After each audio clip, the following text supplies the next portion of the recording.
I call the meeting of the San Juan Unified Board of Education to order. There are 2 closed session items on tonight's agenda: student expulsions in 3 cases, Education Code Section 48918F, and collective bargaining matters. Discussion with negotiator Daniel Thigpen, Executive Director, Labor Relations and Government Affairs, regarding CSEA Chapter 127, General Operations Support, chauffeurs, Teamsters, Local Number 150 Transportation, supervisors, teachers in certificated supervisory units, and regarding non-represented groups, management and confidential units, Government Code Section 54957.6.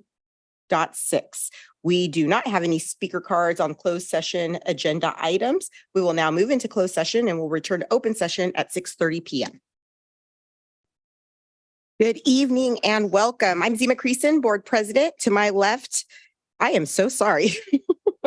I call the meeting of the San Juan Unified Board of Education back to order. The meeting is being audio and video recorded, and the video recording may capture sounds and images of those attending the meeting. The recording will be posted on the district's website. Board meetings are being held in person in the boardroom at the district office, and the community is welcome to attend. The meeting may also be viewed on the district's YouTube channel where it's being live streamed.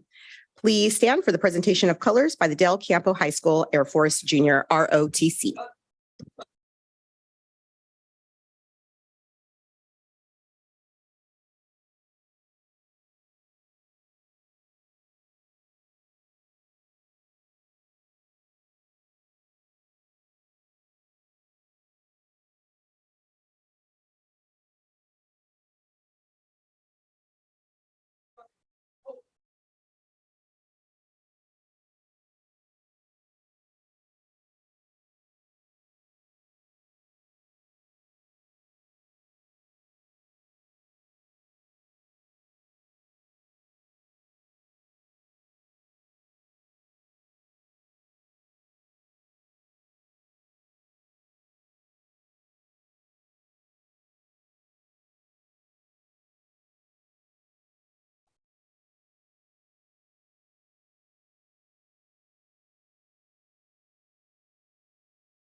Good evening and welcome. I'm Zima Creason, Board President. To my left is Ms. Pam Costa, Board Vice President. To her left is Mr. Saul Hernandez, Board Clerk. And to his left is Mr. Ben Avey, Ms. Paula Viesquez, and Ms. Tanya Krevchek, Board members. To my right is Superintendent Melissa Bassinelli, and to her right is Board Administrative Assistant Stephanie Cunningham. Individuals who are attending the meeting in person and would like to offer a public comment, we ask that you complete a speaker request card available at the staff table, and you will be called on at the appropriate time during the agenda. Please note that Board Bylaw 9323 limits visitor comments to 2 minutes per speaker with no more than 30 minutes per single topic. Time will be extended for any speaker who uses an interpreter. Please note that public comments, including your name, become part of the public record.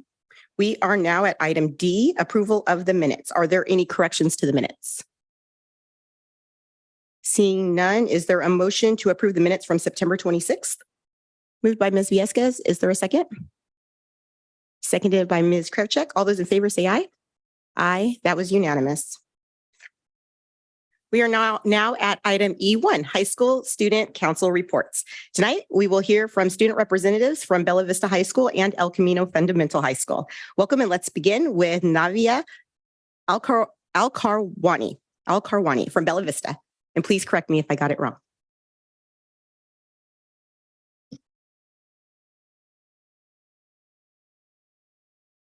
Good evening, President Creason, Superintendent Bassanelli, members of the board, and Ms. Cunningham. I'm Navia Alkarwani, and I'm the Social and Cultural Awareness Representative at Bella Vista High School. Thank you for giving us the opportunity to share news about our school today. Freshman orientation kicked off the school year. Our link crew, composed of over 100 juniors and seniors with a few sophomores sprinkled in, did a wonderful job introducing the freshmen to our wonderful school. It was such a fun day with so many people forming so many new connections, and the freshmen gaining a sense of belonging prior to the start of the school year. We also had great attendance. On the second day of school, we had the Welcome Back rally in the morning and the Back to School Bash that evening. The rally was prepared by our rally commissioners, containing games, chances to win prizes, and more. The theme for the dance was Light Up the Night. It garnered great attendance from all grades, setting the stage for our student body's involvement so far. Club Day was also a great success this year, happening on September 1st. There were over 60 clubs on campus with a table on Club Day. Our quad was filled with students looking to form connections and get involved in our school's community. This year, the student government has attempted to push our campus clubs by including mandatory service events in attempts to better involvement. Clubs this year are also participating in campus beautification. We have divided up sections of the campus for each club, and we will provide them supplies to make things look better overall. For the culture clubs on campus, there's a culture day planned in April, where the diversity of our school will be shown off through music, food, clothing, and more. It'll be the first of its kind on our campus, and we are really looking forward to it. Our homecoming football game was on September 15th, in which we won 45-16 against River Valley.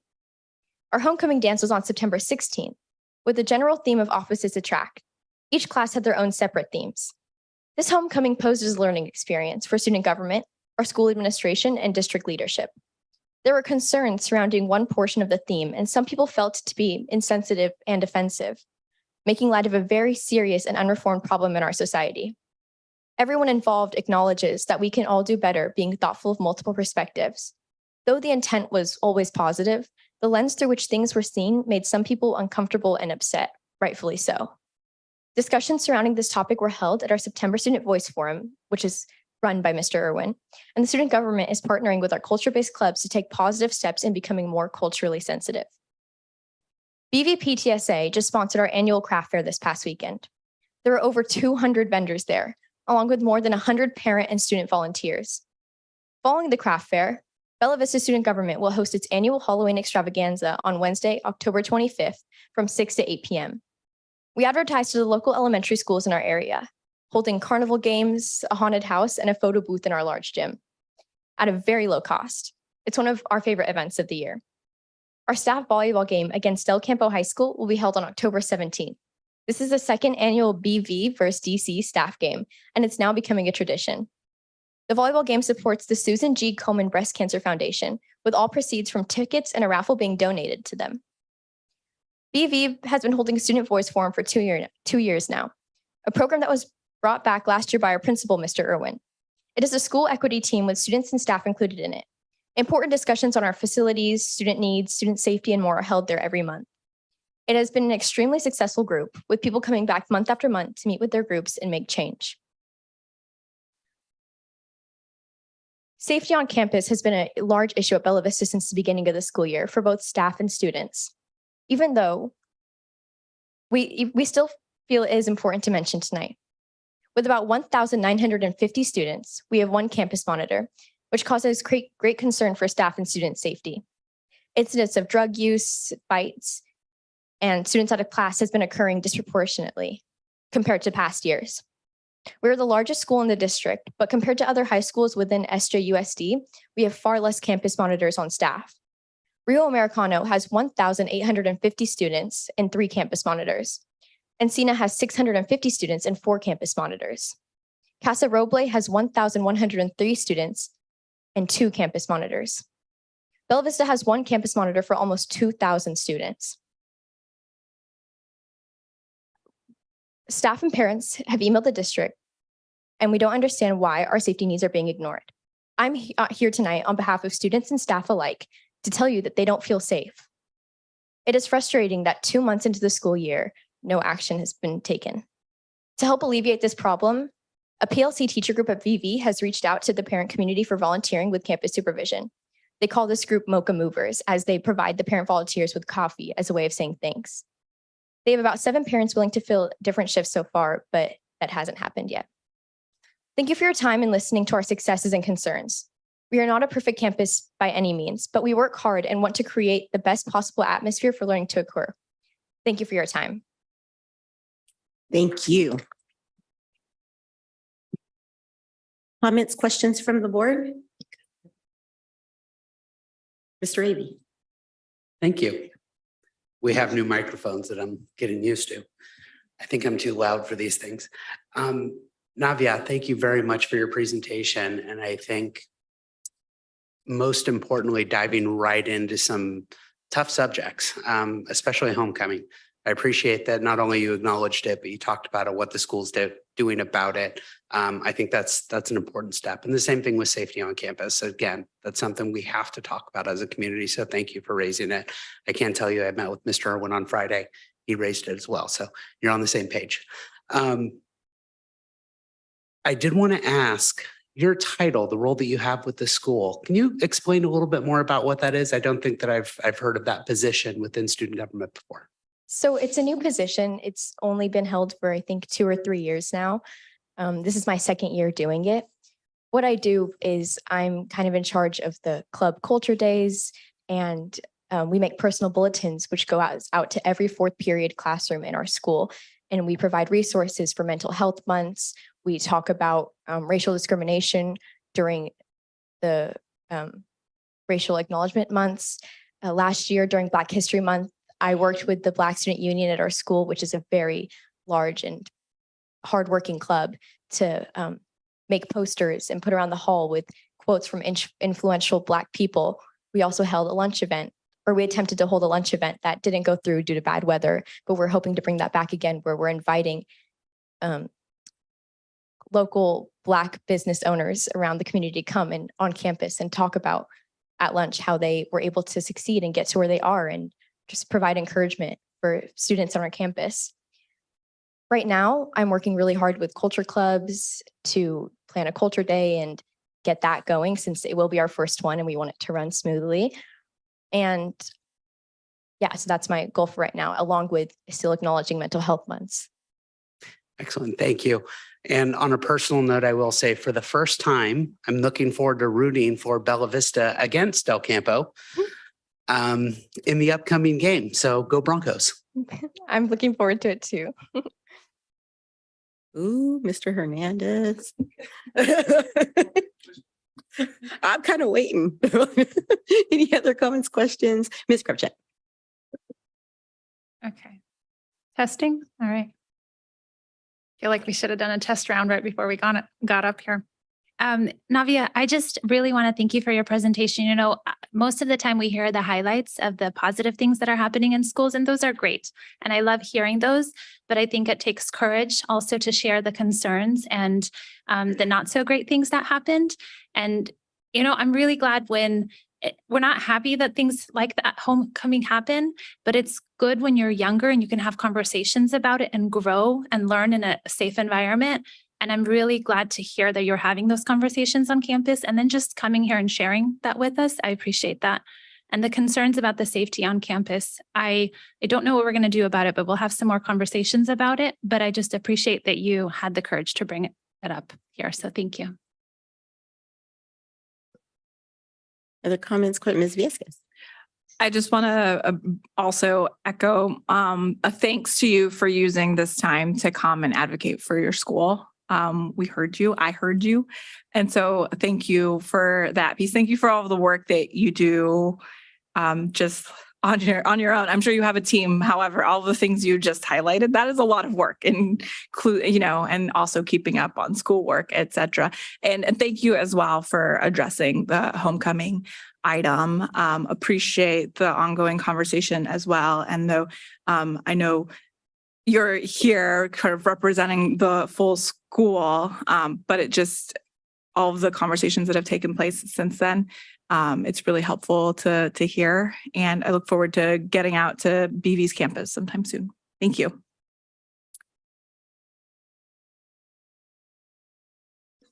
Superintendent Bassanelli. Hi, thank you for sharing the concern. Thank you for report and sharing your concerns. Well, the school and staff and student concerns around safety. Director Breck Wolf has been working with Principal Irwin to talk through the safety concerns, as well as to work on the personnel piece that's behind the campus monitor. So Bella Vista has 2 campus monitors. One is currently seated. There's a personnel matter with another. And there's an additional safety specialist that is in the queue to be hired. So they will be fully staffing their safety positions. And I do know that there is work happening behind the scenes to ensure that there's a system of support for students to ensure that we have safe environments. So that'll be something the secondary team will follow up with Bella Vista on. Other comments, questions? Thank you for that, Superintendent. Thank you for your report. I really appreciate it. I'm going to echo some of the sentiments by my colleagues, but try to not be too redundant. Just really appreciate you keeping it 100%. You know, bringing what's really happening, the good and the bad, helps us do our job better. So very much appreciate it. Wow, your HOCO win was amazing. It was amazing. That was huge. And there was one other thing, and I love your title. That was the other thing I wanted to. I love every time you say what your title is, it really brings joy to my heart. So thank you again for raising the tougher issues, and thank you for the follow-up with the homecoming floats. I mean, I know I personally, I can't speak for my colleagues, got a lot of emails, and there's a lot of pain that came from that. So thank you for the follow-up and just letting it see the right light of day, because that's how we strengthen our community. So I appreciate you. Thank you. All right. And next we will hear from Brianna Cabral from El Camino.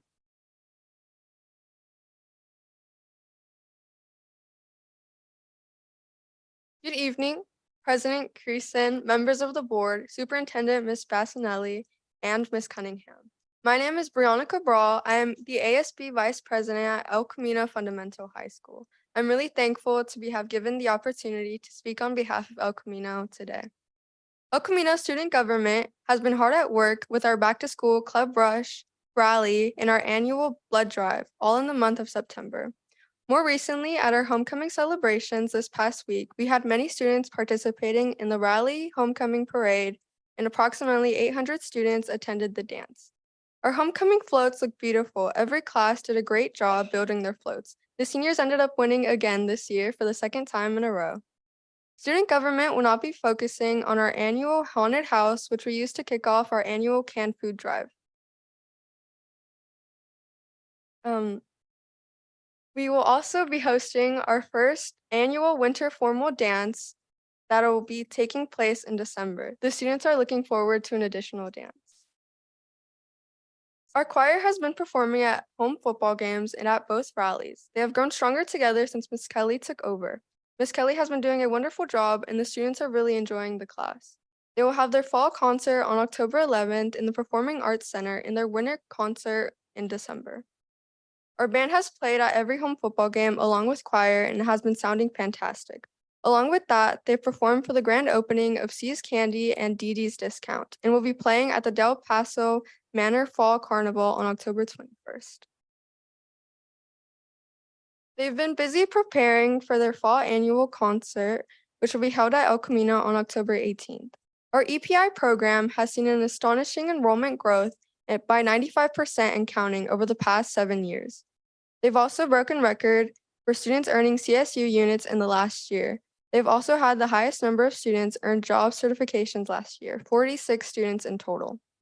The sophomore class has begun working on their solar-powered cars to compete in the SMUD competition at Consumnes River College.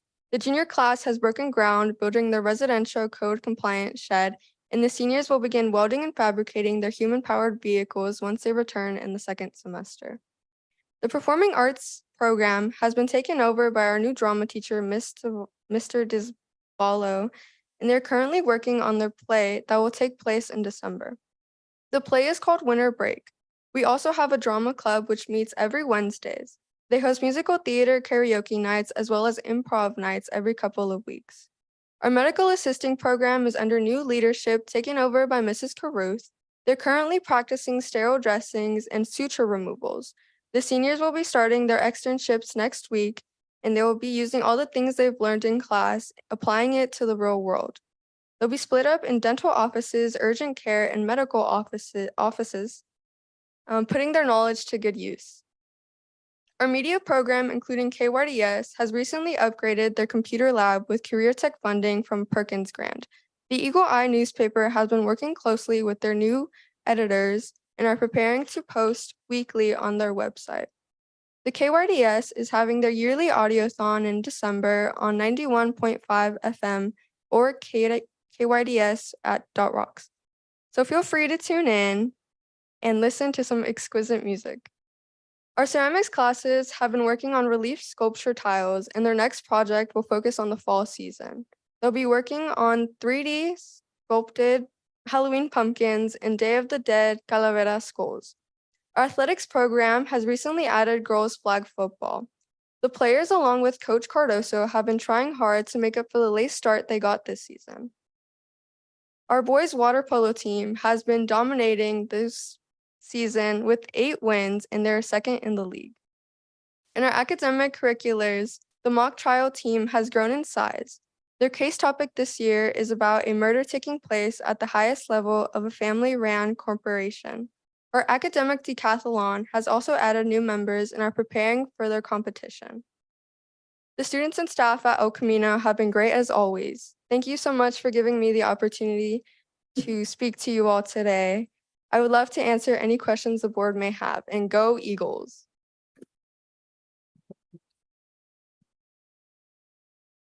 Go Eagles. That was a wonderful report. Any comments, questions? Mr. Hernandez. Brianna, you mentioned the haunted house. Did you tell us the date on that? It's going to be October 27th. Is that going to be open to the community elementary schools as well, or? Yes, it will be. Okay. Thank you. Any other comments, questions? Ms. Viescas. That's the same date that the canned food drive kicks off, right? Just wanted to Yes. make sure those are tied together. Awesome.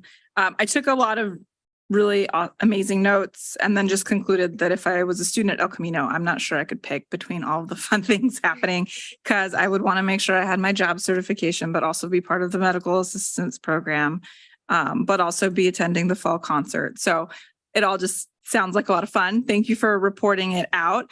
I don't know where would we buy tickets if we were available on the October 18th to go to the fall concert? I'm not too sure. That's about okay. that. You don't I can get back to you. No. Perfect. I can also do some digging, but thank you for sharing that out as well. Thank you for your report. Any other comments, questions? It's always so lovely to see you. That was a wonderful report. I know I love that you shared about DPM, and I love hearing about our schools going out to elementary schools and just out into community, right? We're not expecting folks to come to us. We're getting out there. So thank you for sharing that. EPI is amazing. Going to Eagles graduation. It is Eagles graduation, but El Camino graduation and seeing all the sashes, right? It's just growing and growing. And it brings so much joy to my heart because there are a lot of unfilled good jobs with family supporting wages and benefits out there that our CTE programming can lay the foundation for our kids to get those family supporting, sustaining good jobs. So I appreciate you uplifting it and so happy to hear about all the wonderful CTE career pathway programs and that you uplifted jobs and career. I know so often we're in the boardroom, we're talking about graduation, we're talking about other things, right? But at the end of the day, in my heart, what I hope is that when you leave our doors, all of our students, whatever that may look like for you, that you're able to advance economically and thrive. You know, that's my Christmas or my holiday wish to you, right? And to all the students. So thank you for uplifting it because it's very, very important. And I don't know that we hear so much about it from the students as you shared tonight. So I appreciate it. So one more round of applause for both of our student speakers. And again, thank you so much for your reports. Student voice is incredibly important to the board, and we very much appreciate you taking the time to join us tonight. We are now at item E2, staff reports. Dr. Calvin.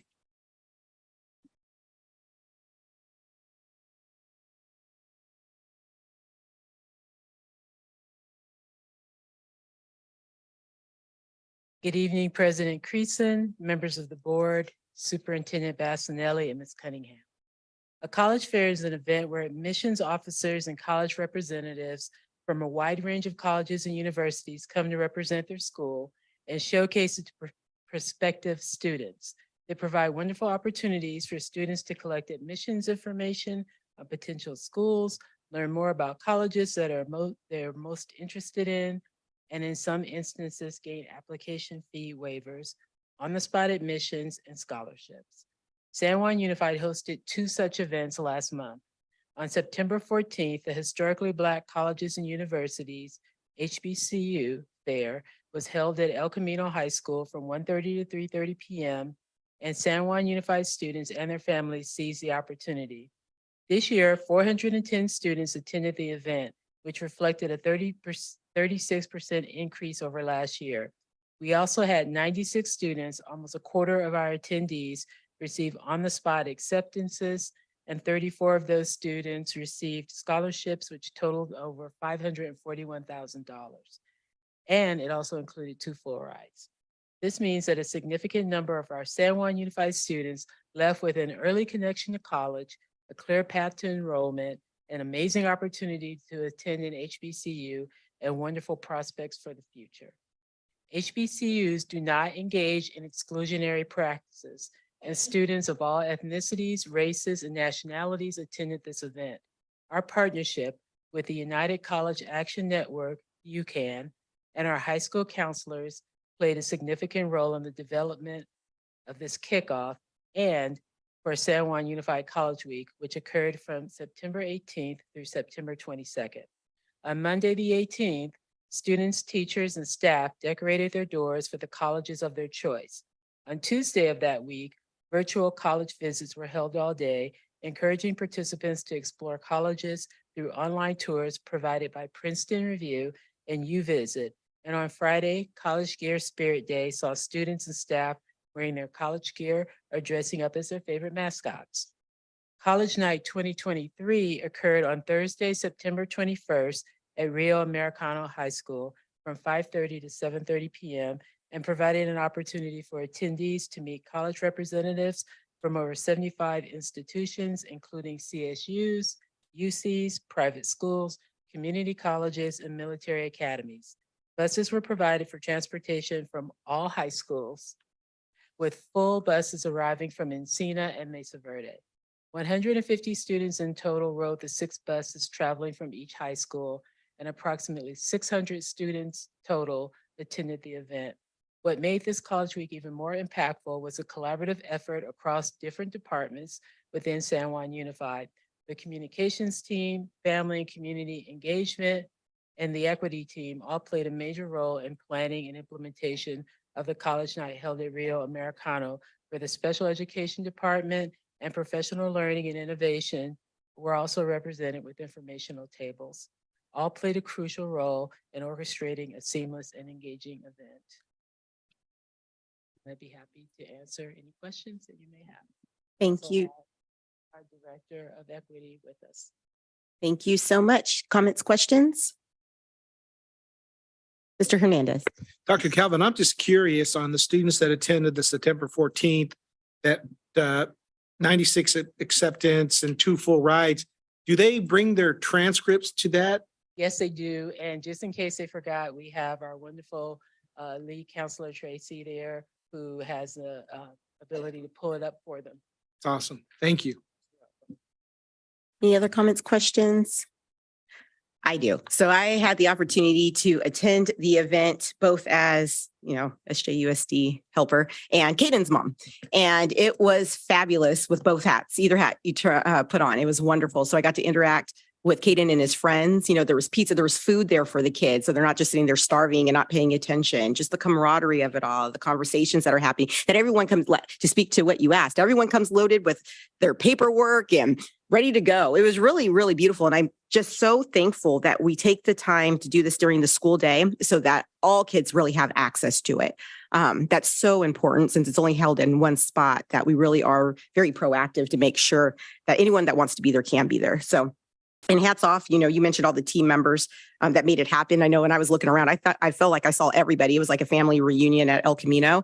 And so I know it takes a whole lot of planning beyond what it took to make it happen that day. So just immense appreciation for the teams and El Camino for continuing to host. I know it's a heavy lift for their staff and just the site. So I appreciate them continuing to do that. So thank you for the report. Thank you. We do not have any reports from board appointed district committees, employee organizations, or other district committees. So we are on item E6, closed session expulsion actions. Mr. Hernandez.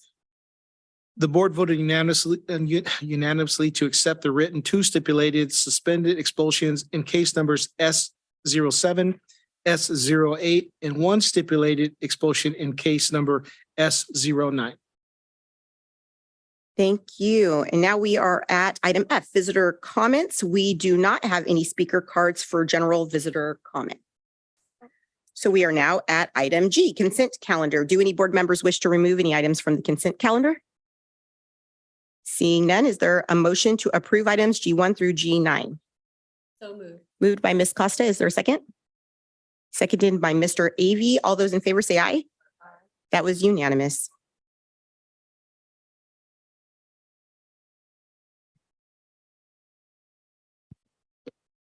We are at item I1, 2022-2023 end of year data summary. Dr. Slavinsky.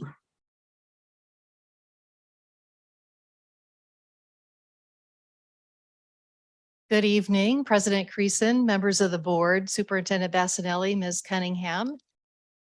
It is the superintendent's recommendation that the board receive a 2022-23 end of year data summary that includes the results of the 2023 California Assessment of Student Performance and Progress, otherwise known as the CASP assessment.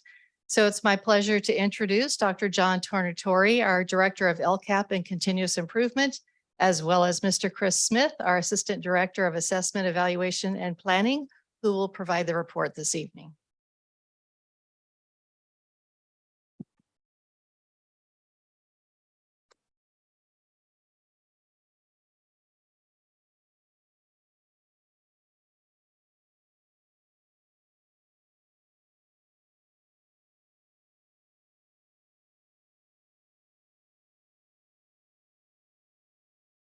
All right, good evening, President Creason, members of the board, Superintendent Bassanelli, and Mrs. Cunningham. This evening, we are here to present an end-of-year data summary from the 2022-2023 school year. The results we will be presenting this evening are preliminary, as the California Department of Education has not yet released final results to the public. We expect final results to be released on October 18th. This evening, we will be providing the board with a list of the attachments in your board packet, an overview of the data being reported this evening, and an update regarding the California School Dashboard. A 2022-23 end-of-year data summary that includes district and student group results for English language arts, math, school climate, English language proficiency, and finally, how San Juan Unified is responding to these results, along with an example of how these actions are being implemented at a school site. So in your board packet, there are 6 attachments. Attachment A is a copy of the board presentation. Attachment B and C are the 2022-23 ELA summative assessment results. Attachments D and E are the 2022-23 math summative assessment results. And attachment F is the English language proficiency assessment results. These attachments include both the percent of students meeting or exceeding standards, as well as distance from standard met disaggregated by school, grade level, and student group.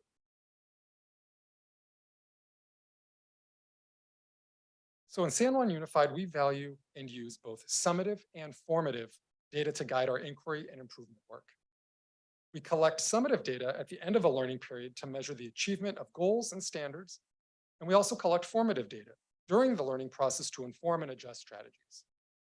We use state data as a conversation starter to point us in a general direction for further investigation, as well as formative data to inform and shape our next moves.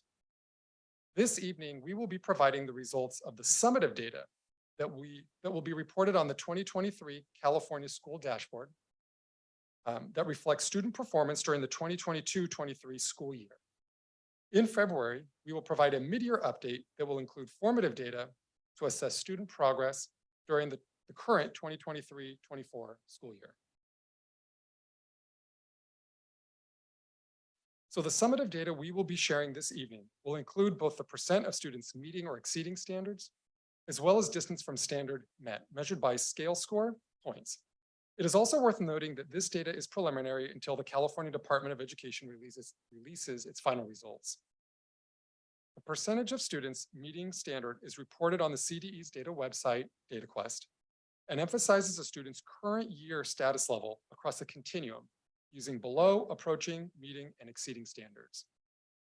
DFS is the measurement that the state uses to calculate the academic indicator on the California School Dashboard. The DFS represents the distance between a student's score on the Smarter Balanced assessments and the standard met achievement level threshold, which is the scale score for a level 3. So utilizing DFS emphasizes growth and improvement across all performance levels and represents a shift from only looking at current year status of students meeting or exceeding standards. So for example, 21-22, a student in 3rd grade could have performed in the standard not met range with a distance from standard met of -300 scale score points. In 22-23, the same student as a 4th grader now could have once again performed in the standard not met range, but showed growth and improvement with a distance from standard of -200. So using this example, looking at current year status alone would not have captured the growth and improvement that the student had made over time.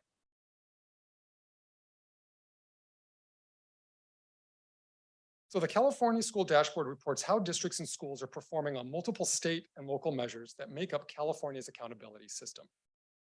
Last year, the 2022 dashboard reported performance levels using current year data only to show status, using 1 of 5 levels ranging from very high to very low.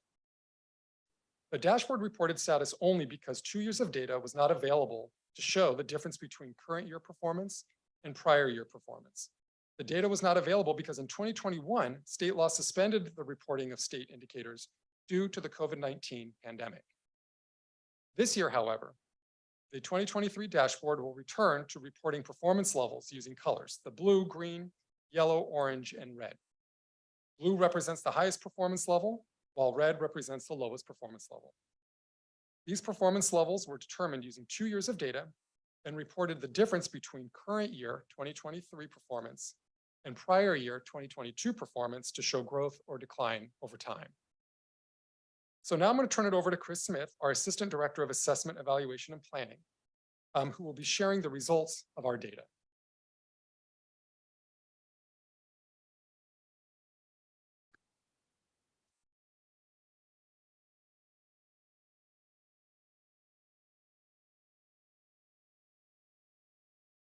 Good evening, President Creason, members of the board, Superintendent Bassinelli, and Ms. Cunningham. This section of our presentation will provide a 22-23 end of the year data summary for English language arts, math, English language proficiency, chronic absenteeism, and suspension. The CDE has recommended that 21-22 data be considered baseline data for measuring student progress because of the pandemic. As a result, in this presentation, you will see data comparisons between 21-22 and 22-23 school years, both the percent of students meeting or exceeding standard, as well as the distance from standard met, and data disaggregated by grade level and student group.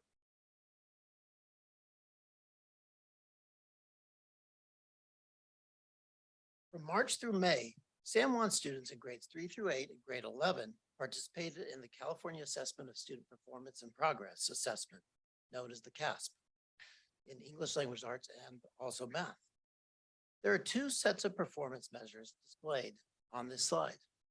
The charts on the left display the percent of tested students scoring standard met or standard exceeded, while the charts on the right display the distance from standard by scale score points. All charts show a comparison between 21-22, 22-23. In ELA compared to 21-22, Results show that the student performance levels remain constant, 41.7% of our students meeting or exceeding standard. When looking at distance from standard, results show that students are 29.9 points below meeting standard, which is a decrease of 3.9 scale score points compared to 21-22. In math, compared to 21-22, results show that the student performance levels remain constant, 29.6% of students meeting or exceeding standard. When looking at distance from standard met, results also remain constant, with students performing 59.4 points below meeting standard. For the next two slides, we will look at the 22-23 results for both ELA and math across grade level. First, I want to call your attention to the green dashed line at the top right of each chart, which represents San Juan's overall district average. Beginning with English language arts, this data shows the percentage of students meeting or exceeding standard. Results show that 41.7% of our students who took the CASP are meeting or exceeding standard. We see that students in grades 5, 7, and 11 had higher than the district average for students meeting or exceeding standard. These results are consistent with the bottom chart, which shows the distance from standard met. What is especially noteworthy is how well grade 11 students performed, as they were 5.6 scale score points above standard met.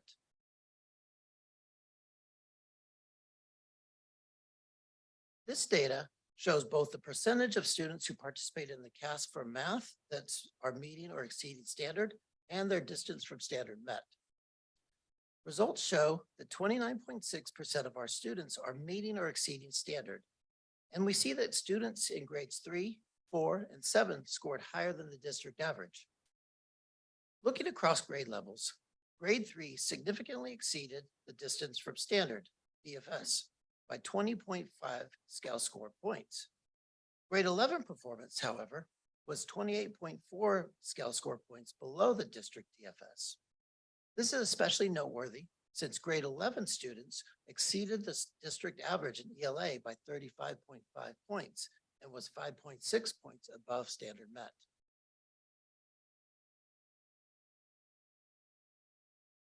The LPAC is the state assessment for English language proficiency that is given annually to all English learners.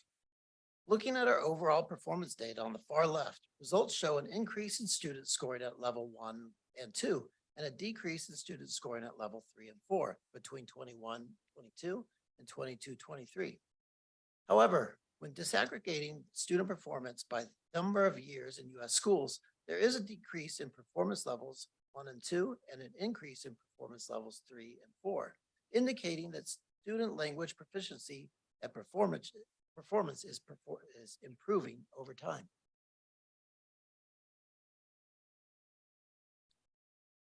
With chronic absenteeism, you will notice that this data represents TK through 8th grade students and not TK through 12th grade students. This is because the California Dashboard Chronic Absenteeism Indicator is for TK through 8th grade students only. A student is considered a chronic absentee if the student is absent for at least 10% of the instructional days. This includes excused absences, unexcused absences, or out-of-school suspensions.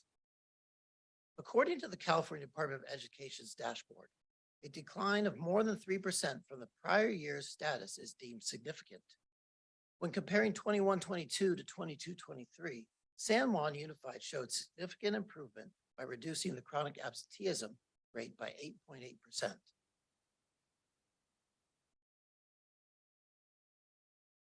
Following suspension data represents the percentage of students who were suspended during the school year. It is important to note that a student was only counted once, regardless if the student was suspended multiple times. The suspension rate on the far left is a combination of home and in-school suspensions to give a comparison to the California dashboard. The results show that between 21-22 and 22-23, the overall suspension rate and home suspension rate maintained levels, while the in-school suspension rate increased. When looking across grade spans, the home suspension rates decreased in grades TK through 5 and 9 through 12, yet increased in grades 6 through 8. And in school suspensions, there was an increase across all grade spans.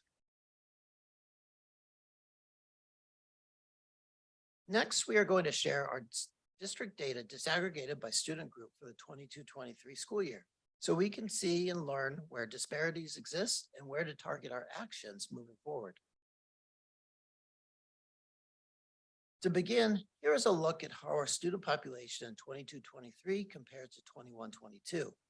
Student population has increased for Asian, 2 or more races, English learners, low SES, and students with disabilities. Decreased for African American, Hispanic, white, foster youth, homeless, and maintained for American Indian, Filipino, and Pacific Islander. In the following slides, you will notice that the data for all student groups listed here are not included. We will be focusing on student groups that the state and district have historically seen with lower achievement and greater disparity in performance. Additionally, we have included the group with the largest student population as a comparison. Here we have CASP ELA results disaggregated by student group. When looking at both charts, all student groups but one performed below the district average, and all student groups performed below grade level standards. Additionally, the largest disparity in proficiency was with our English learners, whose ELA proficiency was below the district average by 35.6%, meeting or exceeding standards, and 101.4 scale score points for distance from standard met. However, when looking at a multi-year cohort of English learners, meaning that the same students tested 2 years in a row, we had 1,413 English learner students whose scale score increased by an average of 8 points. Finally, another notable data point was that 24.4% of foster youth met or exceeded standard, which was an increase of 4.4% from the previous year. While this is certainly good news, it is important to note that the number of students in this group is small.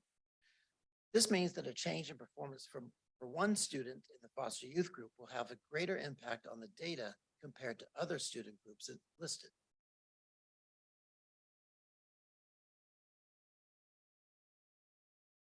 Next, we will look at math CASP results by student group. When looking at both charts, all student groups but one performed below the district average, and all student groups performed below grade level standards. When looking at the top chart, which shows the percent of student meeting or exceeding standard, we see the largest disparity in proficiency was with our English learners. However, when looking at the bottom chart, which shows the distance from standard met, we see the largest disparity in proficiency was with our foster youth students. What this tells us is that there were more foster youth students performing at the lower threshold of standard nearly met and standard not met. All student groups except for one were below the district average. This data shows the chronic absenteeism rate for TK through 8th grade students, disaggregated by student group.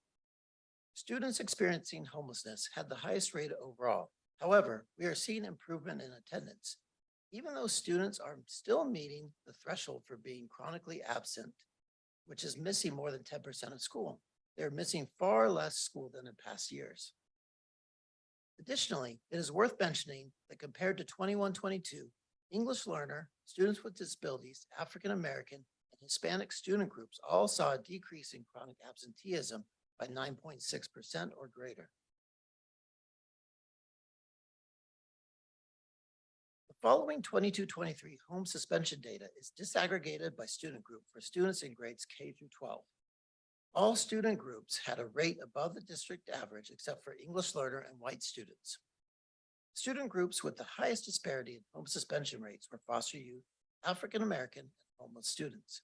When comparing the suspension rates of these groups to previous years, we see that these groups continue to be disproportionately suspended compared to other student groups. However, compared to 21-22, suspension rates decreased for students who are experiencing homelessness by 1.7% and for African American students by 0.8%.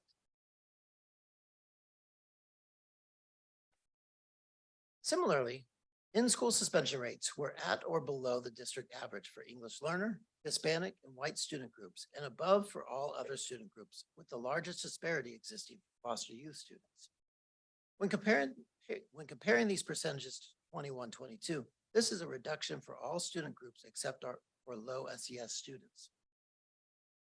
Now that we have reviewed the results of our 22-23 data, I will turn it back over to John Tornatori to share how we are responding to, as a district, to this data.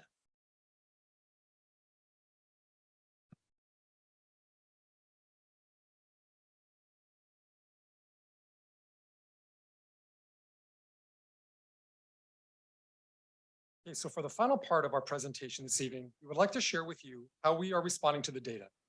Specifically, the successes and areas of growth we have identified in our data and the actions we are implementing to reduce disparities and improve outcomes for students.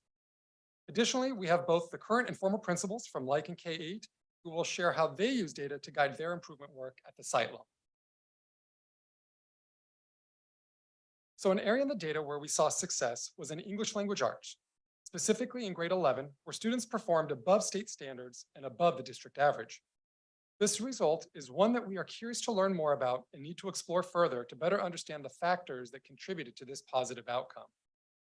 Another area in the data where we saw success was in language proficiency and performance for English learners, where levels improved as the number of years in U.S. schools increased.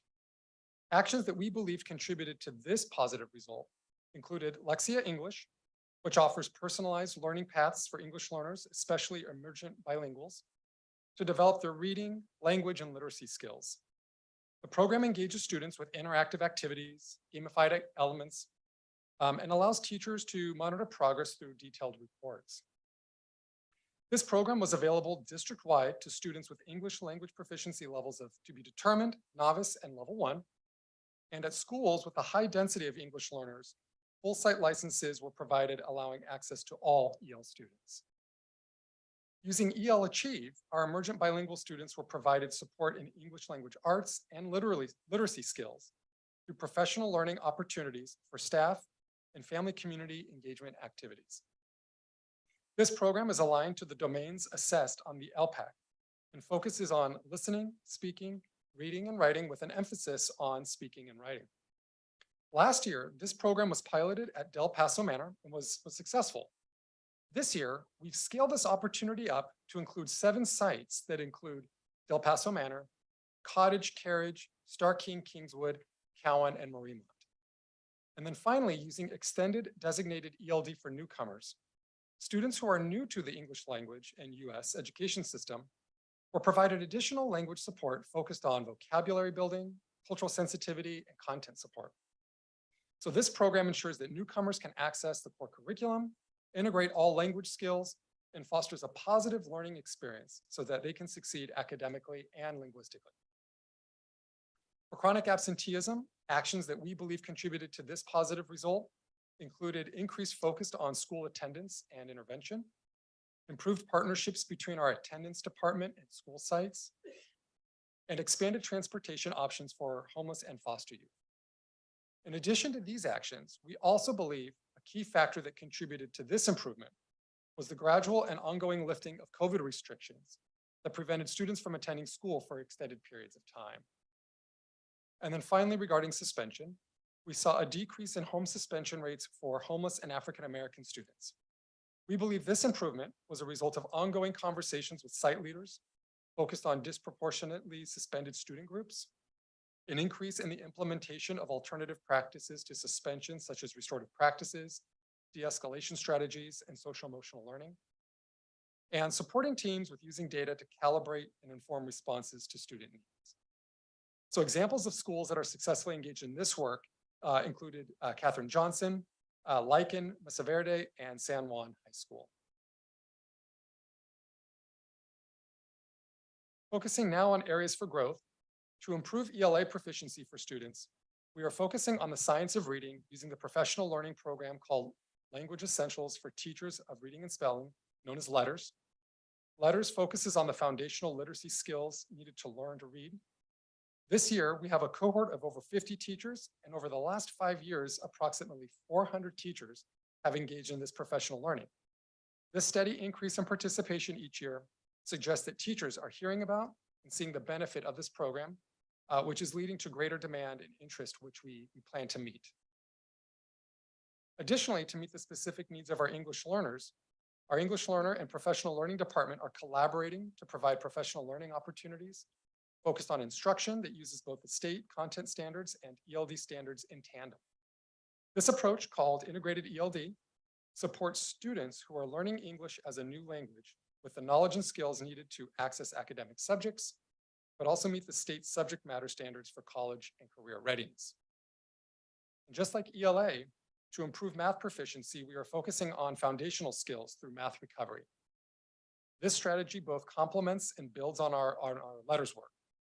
For example, with word problems, students must not only be able to apply a mathematical calculation, but they must also be able to comprehend what is happening in the problem to solve it. So this requires foundational skills in reading, such as comprehension and vocabulary, and foundational skills in math, such as number sense.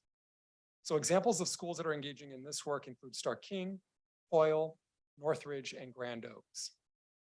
And then finally, to reduce suspension rates in grades 6 through 8, we are building on the successful practices that resulted in the decrease in home suspension rates for our homeless and African American students by providing additional targeted support to site leaders at secondary schools focused on creating warm and welcoming environments, effective teaming practices, using data to calibrate responses to student needs, and implementing interventions and alternative practices to suspension. So examples of schools that are receiving this support and implementing these strategies with success include Sylvan, Churchill, Del Campo, and Encina. So now I would like to turn it over to Beth Wall and Roxanne Stellmacher from Lichen K-8 to share their improvement journey and how they developed actions to improve outcomes for students using data, district resources, programs, and services.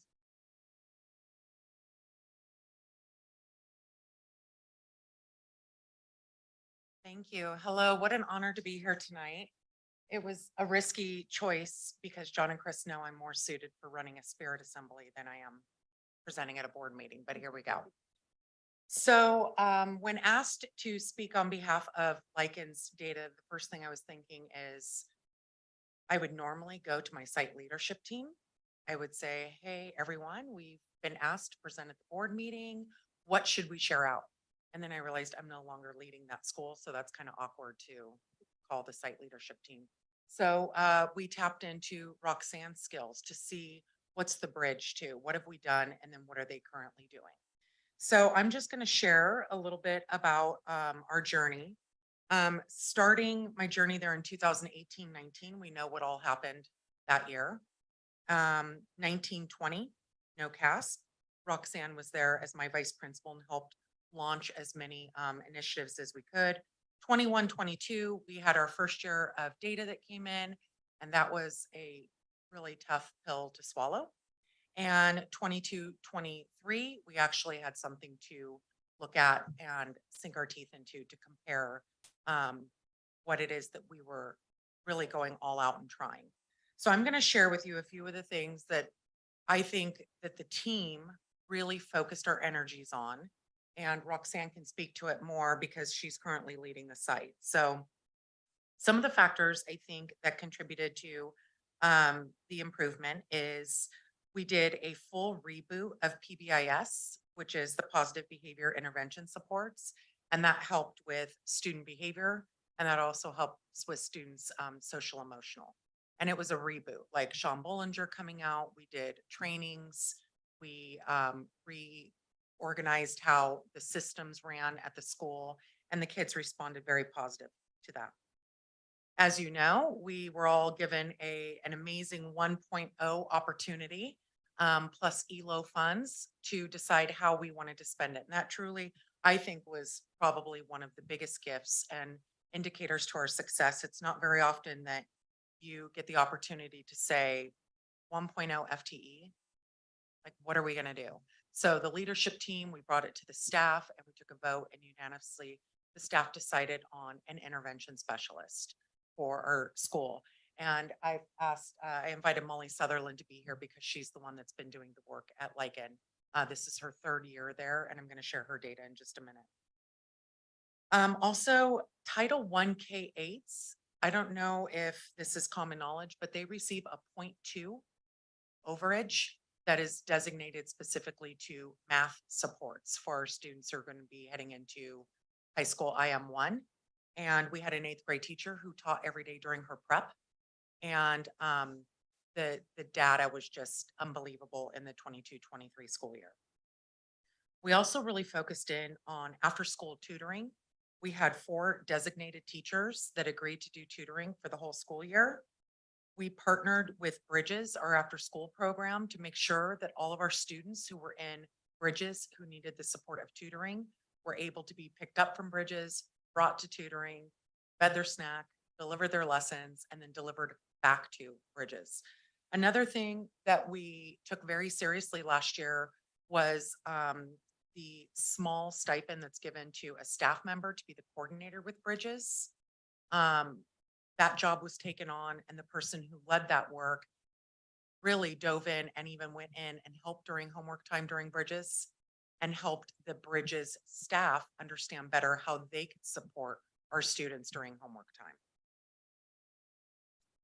Programs such as STORM, the special team of role models, were brought to San Juan as one of our community partners. Last year, Lycan was the proud recipient of STORM coming on campus and really changing behavior and the climate of our social emotional learning. We had mental health specialists. We had a counselor 5 days a week and 2 social workers that worked out of the MTSS department that supported our students. We had PLCs, professional learning communities, and our leadership team decided to let the staff choose what they were interested in learning in. So staff choice on their Thursdays really made a big difference. So twice a month, staff was meeting, and our areas were math, early literacy, including letters training, trauma-informed practices, and book studies around trauma-informed practices. And we had a very strong partnership this past year with foster youth, working hand in hand. We had quite a few foster youth students last year. And so the whole department was just phenomenal in terms of the resources provided for our students and for our teachers. Okay, so here's just a few of the data points that Roxanne and I thought would be interesting to share. So I'll start with CAS. In 2022, in ELA, 25% of our students met or exceeded standard. And in 2023, 30%. So that's a proud 5% jump. Our African-American students in ELA in 2022 were at 11% meeting or exceeding. And in 2023, that jumped to 18%. Our homeless foster youth in 2022 were at 5% meeting or exceeding. And in 2023, that jumped to 12%. Our math scores overall in 2022, 18% of our students met or exceeded. And in 23, we only jumped up to 20%, but some of the standouts of our data were in 2022, 0% of our ELs met or exceeded, as opposed to 2023, 15% of our ELs met or exceeded. And our homeless foster youth in 2022, 5% met or exceeded in math, and 12% met or exceeded in 2023. Our iReady data also showed tremendous gains. Our 2023 data, we compared it fall to spring. So the students take in fall, in winter, and in spring. So our fall data for students 3rd through 8th grade, 19% of our students were at grade level in ELA. And by spring, 28% of our students were at grade level. In math in the fall, 6% of our students were at grade level. And by spring, 20% of our students were at grade level. Our TK through 2 math data shows that in the fall, 2.4% of our kiddos were at grade level. And by spring, that increased to 35.5% of our students at grade level in TK through 2. I thought an interesting point when we send out the parent, student, staff survey, that is always very interesting data. As a site admin, I really look to that as a strong data point to help me understand what the culture and climate is at the school. And in 2022, 79.2% of our parents said they felt our school had a positive and caring environment. But by 2023, 88.5% of our parents felt that we had a positive and caring environment. I wanted to shine a light on what the 1.0, some schools used it to hire on a social worker, some hired a counselor. We picked an intervention teacher. And I just wanted to share the data just from last school year. So last school year, Molly saw 47 students in grades 1 through 5. 12 of the 47 completely exited intervention and are currently working at grade level. The average growth in iReady for the first grader she saw was 106% growth. For second grade, 138% growth. For third and fourth grade, 120% growth. And for fifth grade, which she was only able to see from January to May, those 5 students made 67% growth in iReady. What an intervention teacher does, which many people don't know, our schedule had her 5 days a week, seeing those groups for 40 minutes per session. That's 40 minutes in addition to their designated ELA minutes in the classroom.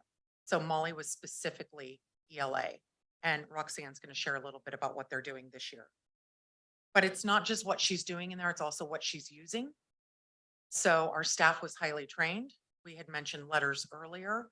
All of our primary teachers, TK through 2, were training in letters, and materials that are research-based, such as the F&P LLI kits, West Virginia Phonics, Haggerty intervention lessons, and Scholastic Edge are just a few of the resources that she used during the small group instruction that helped bring about those results. Thank you very much for having us here today. I'll start by saying that it is a very nice situation to inherit a school that is doing such good work. I also was very blessed to have started some of this work with Beth right after the pandemic. And so it helped to ensure continuity between what we were initiating and where we were going. So in an effort to continue that momentum with last year's academic growth, we've also continued on many of those supports, as well as increasing some in the academic and support services area. So as we go into this year and meeting with our site leadership team, as well as our staff, we've had a number of increases in some of the work that's been done. For instance, last year, there were 4 teachers who did dedicated after-school tutoring, and we saw how successful that was. We were able to increase that to 7 teachers this year. In an increase, when we saw the engagement increase, we also know that that means that kids want to be in school more often. So we also created opportunities this year for them to join after-school enrichment clubs, so that for those students who maybe academics might be a struggle, they have an entry point. So we're hosting ASL classes after school. We have a Lego club. We're also starting a middle school choir. In terms of professional development, we continued the work of choice, or the decision of choice, with our staff, but our staff got a little bit more focused this year. And so the science of reading continues to be our focus for our TK2 group. For our upper grades, we're exploring Aspire, which John mentioned earlier, which is an interesting program because it's actually continuation of the methodologies and the concepts that are taught in letters, but at the upper grades level. We also are starting our math journey. We have a large cohort of teachers doing building thinking classrooms. This is professional development that's also being offered by our math TOSAs in the district, and they're helping support that work as we go forward. We also lucked out.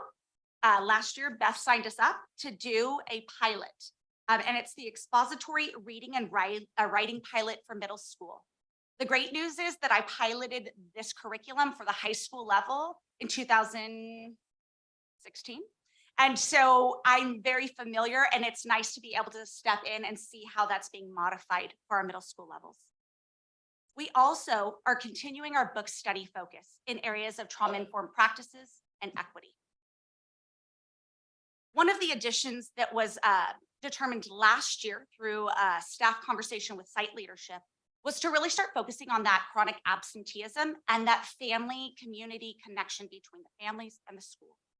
And so there was a decision made to support a SCIA, that's a site community intervention assistant. I would say she's a specialist because what she's doing is she's bridging that gap for families who have had barriers in connecting with our schools. When a student is absent at Lycan, they are not greeted at the door by a question of where they've been, but by an exclamation of how joyed we are to have them here with us. She is there every morning. She's not the attendance clerk, but she knows those kids. And so she can catch those parents as they're coming in. What's going on? How can we help you? What supports can we offer to make sure that your kid is here getting the instruction that we need? We also are making a very concerted effort to start focusing on bringing families onto campus. We know that when families are involved in their students' learning, their children thrive. And so actually, I was here a little bit late today because we just started our first in 10 years almost PTA charter this evening. So we had a huge number of families turn out, and they are taking on the helm of helping to lead the school with that family and community engagement piece alongside us. We also collaborated with HR and the FACE department for our back to school night, because we know for our families out in the East End, transportation to the district or to the clinics can sometimes be hard for fingerprinting and live scanning. So by partnering with those groups, they were able to provide those on my campus when we had the largest collection of families there. And because of that, we immediately, within a week, had 50 cleared volunteers who are now starting to come onto our campus, into our classrooms, and start to connect between their child's learning, their teachers teaching, and the union that happens when we all work together. Thank you very much.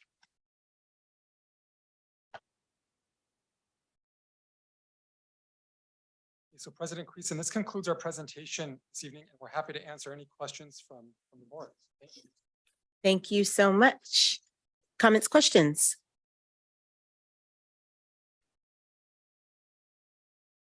Mr. Avey. Thank you. I'll be honest, I haven't been looking forward to tonight. I knew this presentation was coming. I attended the presentation. I watched it last year, but I knew what the data was going to say, and I think it's really hard. I know test scores are a benchmark. It's one way of looking at how students are doing, but it's also the one benchmark that we look at with every student in every school across the state, and we're able to determine how well are we doing compared to others that may be in similar situations.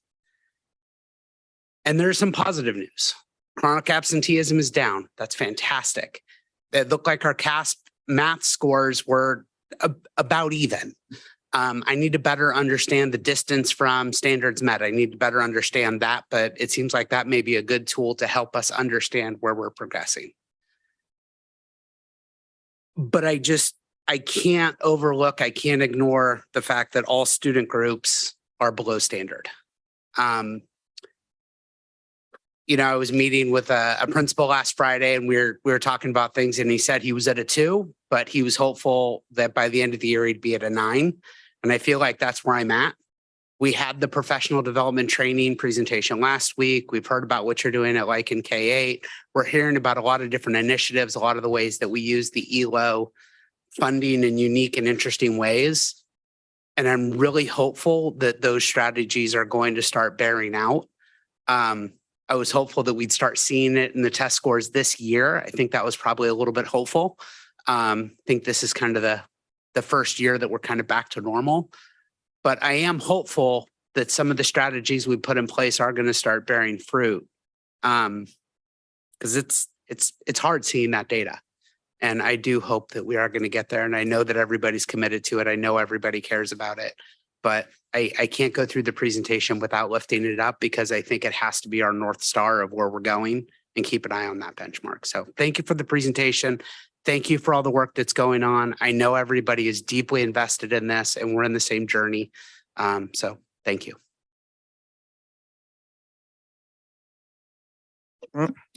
Other questions, Ms. Viescas?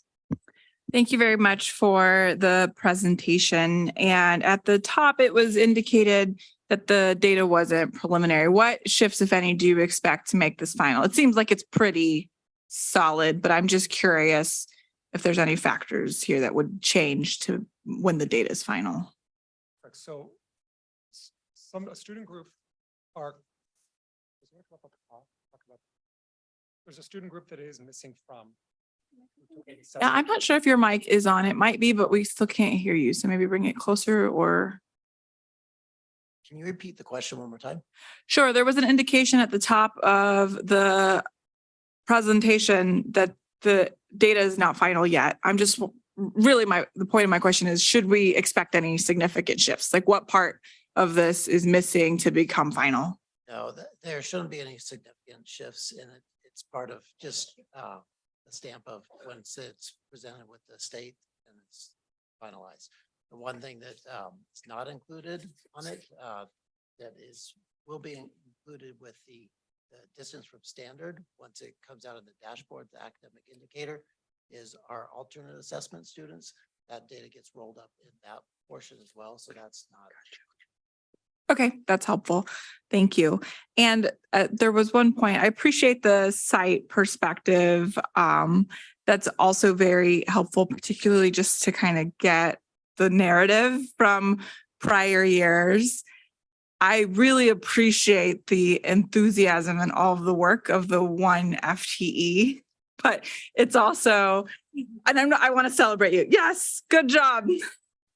But also it sounds like you probably need like 5 or 10 of you, right? If we're going to see any significant shifts in this number. And so I love that so much was shared around celebrating the work of the one FTE. And thank you very much for being the one FTE and for being here this evening. And the numbers that were celebrated in terms of your work were fantastic. And I just sit up here thinking, okay, if we can do that maybe 100 times over, then we might see some of the shifts that we need to see here, right? We need the 10% shifts, the 20% shifts.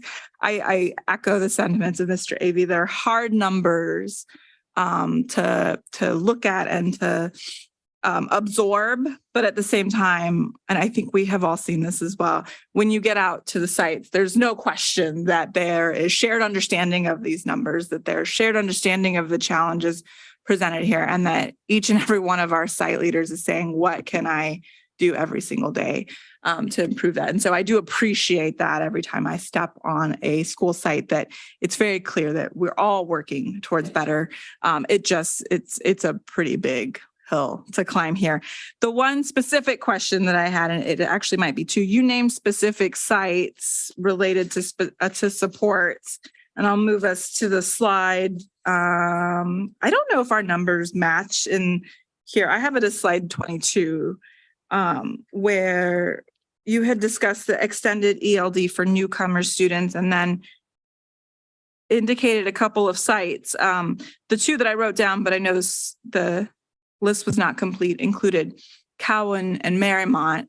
However, at least through the tables we have here, there are a lot of sites that are performing lower than Cowan and Marymount. And I'm not saying that means we take supports away. I'm just wondering, how did we reach to the conclusion of supporting those sites specifically with some of these programs? And I had the same question related to some of the math supports. I think you had itemized Charles Peck, or no, you had itemized some other programs, but I had identified some school sites that had bigger gaps to fill. So I'm wondering how these school sites are being identified for extra supports. So the other sites that we mentioned were like Del Paso Manor, Cottage, Carriage, Stark King, Kingswood, Cowan, and Marina. I think the first thing to note is some of those sites have larger EL populations than others. But our belief in San Juan is that whether you have 1 or 2 students at a school site who's an English learner, or you have a large number of students who are EL at a school site, that all students deserve the services that they are required. In terms of how they were reached out to, So school sites, after reaching their data, will work with their leadership team, similar to what you heard today, and focus on where they're seeing disproportionate outcomes in their data. So it's possible that a school like Mariemont or Cowan might have identified that was a disproportionate student group that they wanted to focus on. Now, in terms of our departments, we will target and by reaching out to them specifically and let our principals and leadership teams know of professional learning opportunities that are available to them if those are interested by the school site council and the leadership team.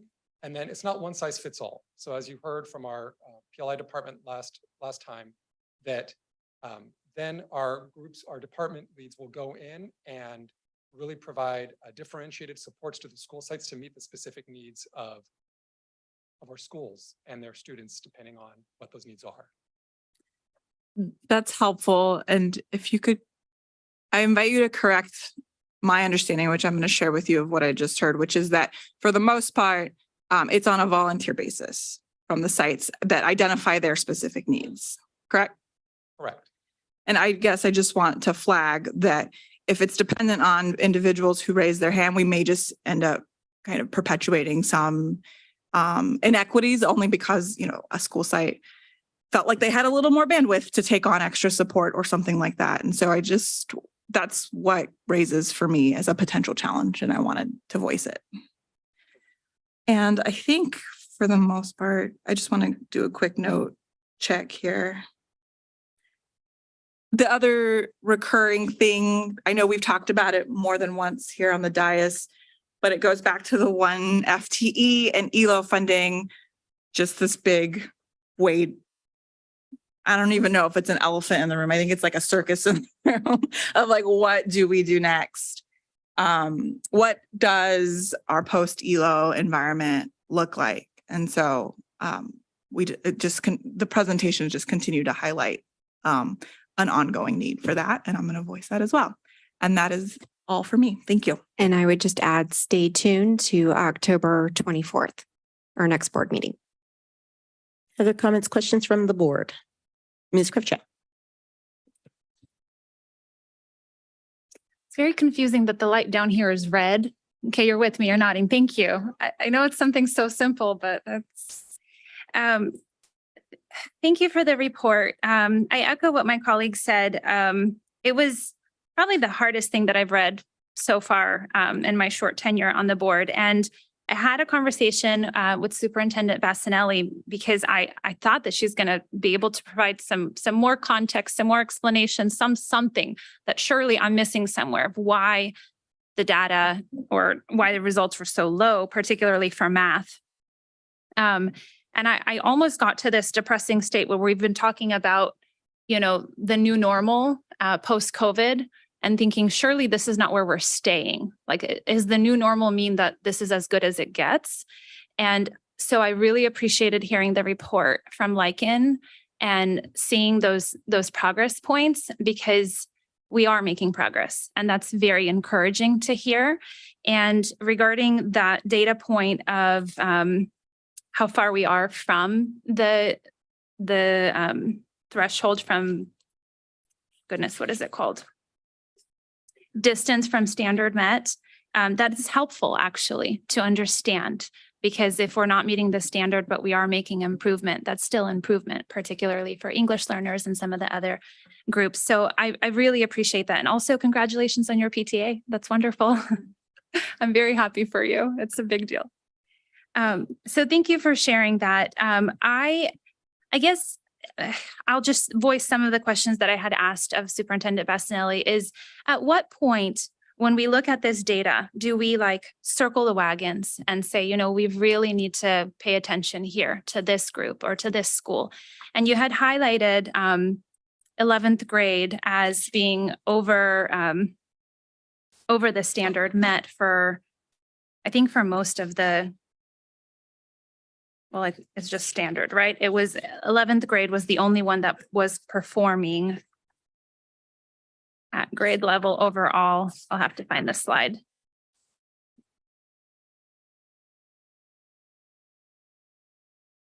Well, it was for both. No, ELA and then almost for math.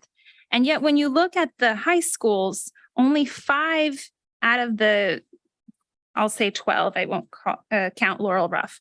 Only 5 of them are performing above 50%. So really, it's not an accurate description of the entire school district, because if Bella Vista is, or Meraki is kind of carrying some of the other schools because they have such a higher score.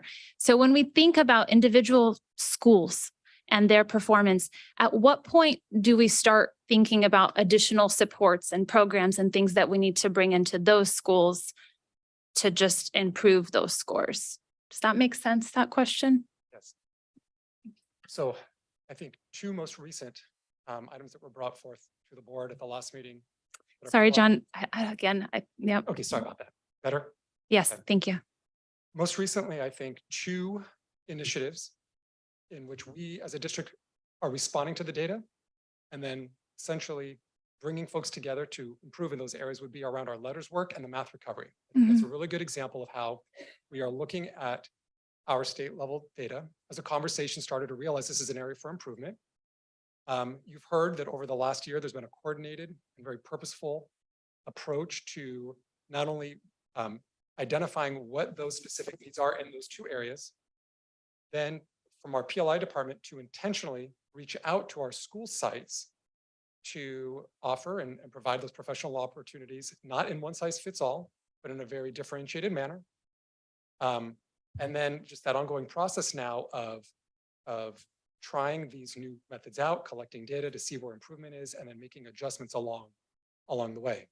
As board member Viasquez mentioned, that a lot of the professional learning is by school choice. But I would say that we are not being passive by any means in our approach. We recognize it's an issue. We're responding to the data through these initiatives, and we are trying to meet with our principals and site leadership teams in a variety of different spaces so they are aware of these opportunities and really going out of our way to really differentiate that approach to our sites. Okay. I guess all I can say is thank you again for the information, and we'll just continue to monitor it. I know that it is just one data point. It's not everything. It's not comprehensive, but it is good insight. And then just one actual question that I had curiosity about absenteeism and on-site suspensions. Do you think that that is a big correlation of decreasing absenteeism because school site suspensions have increased as opposed to home suspension? There are a variety of contributing factors that could be leading to that result. So that could be a possible contributing factor, but I also want to underscore it is around a lot of the intentional work that our school sites are doing, the partnerships between our district office folks and our school sites around alternative practice. What did you say for the suspensions, correct? Alternative practices to suspension, the professional learning that's happening, so creating welcoming environments for our school sites. So yes, it's possible that's a contributing factor. But it's also a lot of the other initiatives and things that we're implementing currently right now. And I would add the on-site suspensions are coded differently than the absences. So although, I mean, there's a connection where students aren't in classroom when they're in school suspension, the absenteeism is a different piece. Okay, thank you. Ms. Costa. Thank you for the report. And I agree with much of what I heard from my colleagues, but I always go back to the fact that the CAST data results are just one snapshot in time.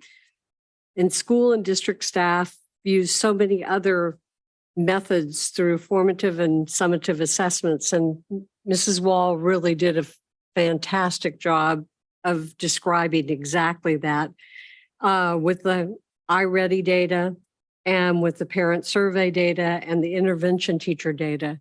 And I think her report was one of the portion of the report was one of the things that consistently brought me back to the idea that it is more than just one snapshot in time, and seeing that the students at Lycan were making greater growth than what the CAST data indicated really is, I think, so very positive for how students are doing there. I'll give my annual pitch that I do when we present this each time. For those of you who haven't taken the test, go to www.smarterbalanced.org, and then you click on select sample, and then select questions in ELA and math. And there are multiple segments under each of those in the various grade levels. Prior to COVID, I was meeting with a group of business people and I made that challenge to them. And I actually made them laugh because I said my biggest dream was that the California legislature had to take the CAS test and have the results printed in the newspaper by individual person's name. And they thought that was hysterically funny until they went back and took the test and then sent me emails back and said they were humbled by many of the test questions. And in fact, most of them could not do the 11th grade math test at all. And they had a new appreciation for the challenges our students were facing. I don't want to make light of the test because kids all over the state of California take the test. But I do want people to understand the rigor of the test. And I think it is very important that if you haven't done that, you take the time to try it. I won't say try it, you'll like it, because I too was humbled by the 11th grade math test. Last year, we were dealing with the challenges of chronic absenteeism and the inability to hire enough staff and substitutes, which we still are dealing with. But it looks like with a concerted effort by district office staff and principals and school site staff, attendance rates are improving. And that gives me hope for that portion. I really look forward to seeing academic improvements this year through some of the best practice strategies that I've seen as I visited school sites. And listening to the report from Mrs. Wall and Mrs. Stellmacher, it gave me even greater hope. I can only imagine next year after a concerted effort, and I am saying I have not been to a school that was not sobered by the results and also firmly committed to doing everything possible for every one of our students, that we will see growth in the next year. Mr. Hernandez. Thank you. I'll be very, very brief. For me, my biggest thing was to make sure that we had a plan. And I feel confident that that plan is recognized. I realize these test scores are a benchmark, but I see that we have a plan and we're moving forward. I'd be much more concerned if we, did a report and we don't know why we're so low. That's not the case here. That's not the case in this district. So I'm confident. To hear reports that's, from Lycan is assuring for me that we were headed in the right direction. So thank you for the report. Okay, I know we're running late, and so I'm going to work really hard not to repeat anything my colleagues said, but I echo a lot of what I heard, and it's hard stuff. So I'm going to call out the things that I don't think I heard yet. Absenteeism, I just want to point out, when I do my school visits, it's very evident the effort that is being put in by the team to address absenteeism. I mean, really innovative and fun ideas. I mean, I can't remember which school I was at now, but just in the last couple of weeks, I mean, there was like a carved wood head, horse head that the kids, I know it freaked me out too. Okay, come with me on this ride. It freaked me out. Carved horse head, and the kids with the best attendance, they get this horse head, and I'm like, what? And they love it, and there's just all this creative thinking to get the kids excited and to show up. And I just want to say, I know that that's a lot. That's a lot of work, but it is so important. So I just appreciate it. I really appreciated the robust discussion on dais and through the presentation about growth versus proficiency, because I think it's so important to point that out over and over again. I should preface everything I said. It is hard data, so I'm not making light of anything that we said or that was said.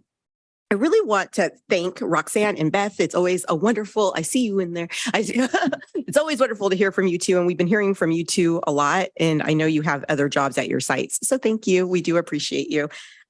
Something that just is ringing in my head is the tie to the positive climate survey and the outcomes. I mean, if you don't like being somewhere, I mean, think about that as even as adults, it's really hard to give 100%. And especially if you're forced to be there or, whatever it may be. So, I mean, that's high. I think, 88% is huge. That's a huge number. And I think that that's something we really need to listen to, that climate and the tie to the positive growth. I think I'll leave it at that because I'm pretty sure everyone said everything else that's on this page, but really appreciate the report. I'm sure it's not fun to deliver this 100%. 'cause- Thank you for the opportunity. Yeah, absolutely. Thank you. We are at item I2, inclusive practices. Dr. Calvin.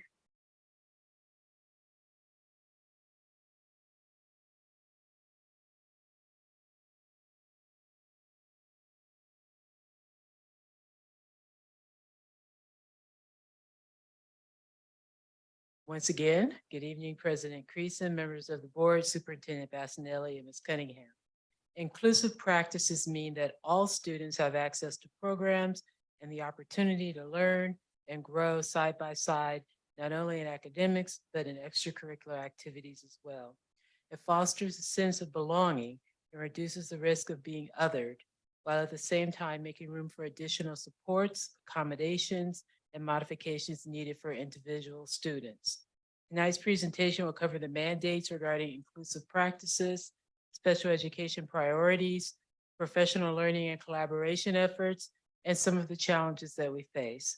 We are joined this evening by the Director of Professional Learning and Curriculum Innovation, Nicole Kukrow, preschool teacher Melissa Hightower, and the Director of Special Education, Vanessa Adolphson, who will open the presentation. Good evening. Oh, can you hear me? Good evening. Best practice in inclusive education requires access to and the implementation of three major components: academic inclusion, social inclusion, and physical inclusion.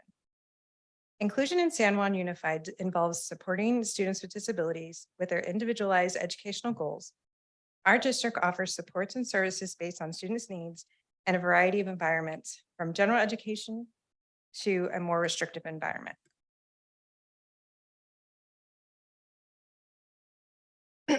In alignment with state and federal law, San Juan Unified adheres to Individuals with Disabilities Act, ensuring students participate in a least restrictive environment. Least restrictive environment is defined not only as students being included into general education classrooms, but also served as school site closest to their home. The Individuals with Disabilities Act requires states and corresponding local educational agencies to provide a free, appropriate education to all students.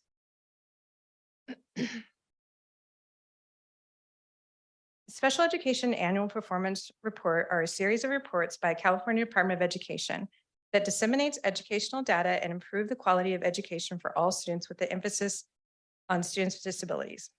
This slide represents San Juan Unified in comparison with the state percentage of students in general education settings. While we have an increase across our school districts, we are very close to our 60% as set by California Department of Education. How this is calculated is based on students' educational settings page in their individual education plan and how much time is spent in general education classrooms.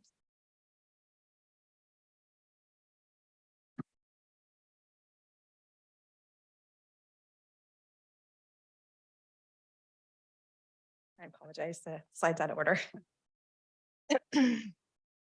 One of our focuses on San Juan 8-point commitment to educational justice, commitment to number 1, to improve school culture and more inclusivity. Last spring, our special education department, in collaborative with West Ed, conducted a listening and learning tour with 11 of our secondary school sites on co-teaching.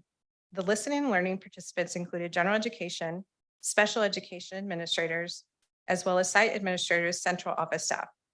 I will share themes on a future slide as part of our collaborative efforts. Not only is our department guided by goals with state and federal laws, but we also with district guidelines as seen in our local control accountability plan. Through student, staff, parent, and community member listening sessions, our LCAP currently includes 2 goals Two of our goals, 5.4, supporting general education and special education teams to learn and collaborate to increase the use of inclusive practices for students with disabilities. Also increase enrollment of students with disabilities into our general education classrooms, ensuring students are included overall enrollment during the development of master schedules.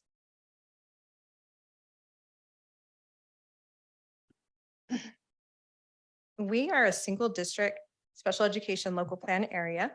Our community advisory committee members and staff liaisons advise in the development of the local plan. It is an ongoing process to ensure collaborative partners continue to have a voice in the plan. We are still in the process of developing a team that incorporates a variety of perspectives.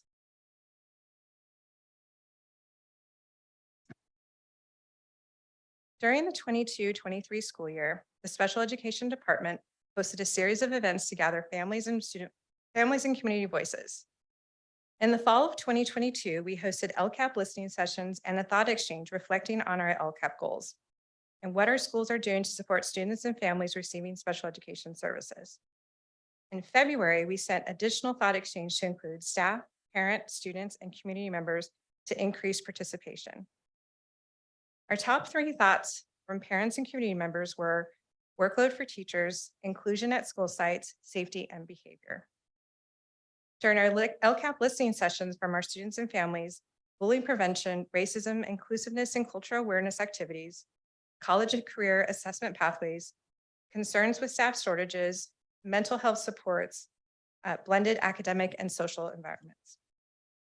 From our special education community advisory committee also collects public comment and member feedbacks. Those common themes included Naviance training for families, universal design for learning, improved communication at the district and school sites, and more parent workshops.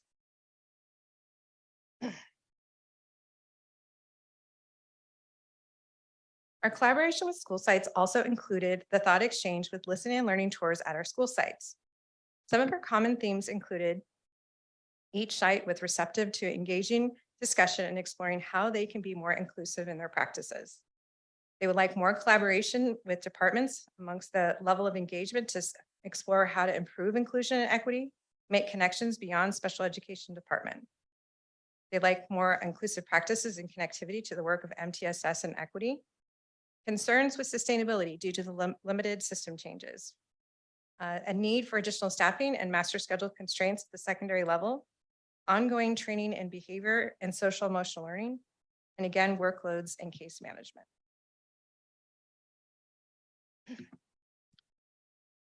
Collaborative efforts began with various departments in the district to assist with developing and implementing goals.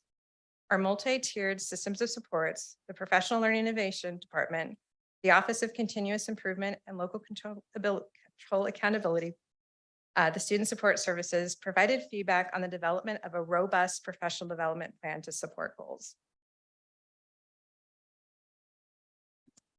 Due to these collaborative efforts, 4 focused professional development topics have been generalized, which will be reviewed in the following slides. Our behavior training, universal design for learning, co-teaching, and grading for equity.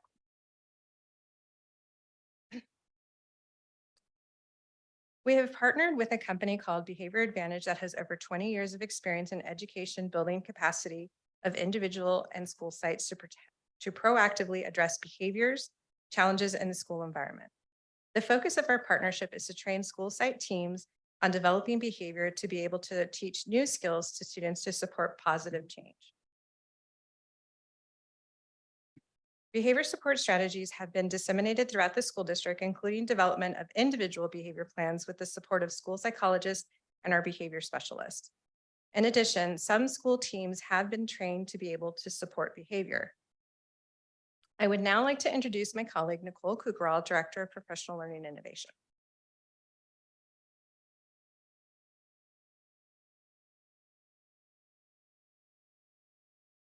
As Vanessa mentioned, we are engaged in quite a bit of professional learning work to support staff and students.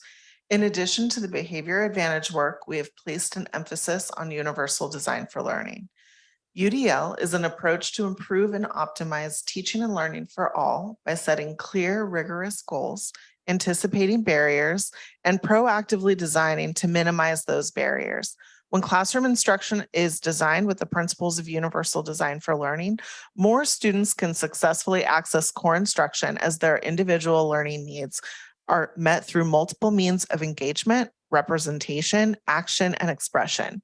For example, student engagement is taken into consideration for students when they have autonomy and choice over aspects of their learning. This choice may take place through the specific content they learn, the texts they read, or the ways in which they share their learning with others.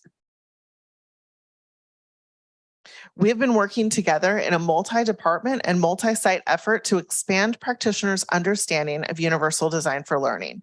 For example, our teacher leaders in PLI and special education have received professional learning in UDL principles so that they can plan professional learning through the lens of UDL. In this way, any educator who attends professional learning is experiencing UDL as a learner. This not only allows the team to model inclusive practices, but also ensures that all adults' learning needs are being met. One of the most exciting results of this collaborative effort was our two-day Inclusive Practices Institute in June. Over 80 practitioners attended the learning experience, which focused on trauma-informed inclusive practices on day 1, and then principles of UDL on day 2.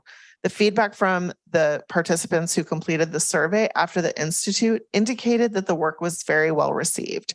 Our team continues to plan more follow-up supports to help practitioners move these practices into their work with students. Additionally, 2 sites have expressed interest in UDL as a site-wide focus, and the PLI department is supporting them as they lead professional learning for their entire staff. Another collaborative effort in ensuring that students are benefiting from inclusive practices is our work around co-teaching. This work is currently happening at many of our schools, but almost all of our high schools have embraced this model in at least one of their classrooms. Co-teaching has 6 different models in which 2 or more certificated educators co-plan, co-instruct, and co-assess a group of students. These models can range from one of the instructors teaching while one observes to a model in which both instructors are teaching a group simultaneously. The goal in all of these models is to ensure that students in the classroom have their unique learning needs addressed. The support of co-teaching has also been a collaborative effort. For example, Vanessa and I have worked with site administrators to support co-teaching at their sites, and we have intentionally sought feedback from them to learn more about the supports they and their staff need. Site principals have also had the opportunity to collaborate with each other around promising practices to support co-teaching, including offering common planning time for co-teaching teams, ensuring that members of co-teaching teams have the opportunity to build strong relationships with each other, and creating a master schedule that prioritizes our co-taught courses so that students have access to them. We have also worked in collaboration with department chairs to implement various co-teaching strategies and support, and we have provided for opportunities for chairs to offer ideas to make co-teaching successful. For example, our secondary math and special education chairs have been meeting together approximately 2 to 3 times per year to discuss and share ideas about how to continue to implement co-teaching and other inclusive practices at their sites. Feedback about co-teaching has been very positive when supportive strategies are in place. This includes some of the strategies I mentioned earlier, such as common planning time for co-teaching teams. Sometimes this is embedded within the school day, and other times teams are provided additional compensation to plan outside the day.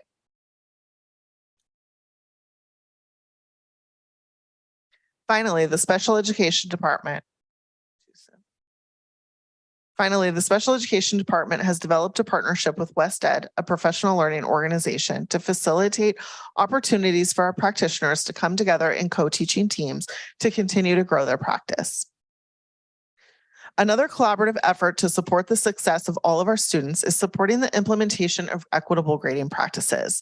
Equitable grading practices ensure that students are receiving clear and accurate communication about their learning, are not penalized for factors outside of their control, especially as they're related to their socioeconomic status, identity, or perceived ability, and are motivated to learn through feedback and grades that encourage risk-taking and demonstrate students' progress toward their learning goals.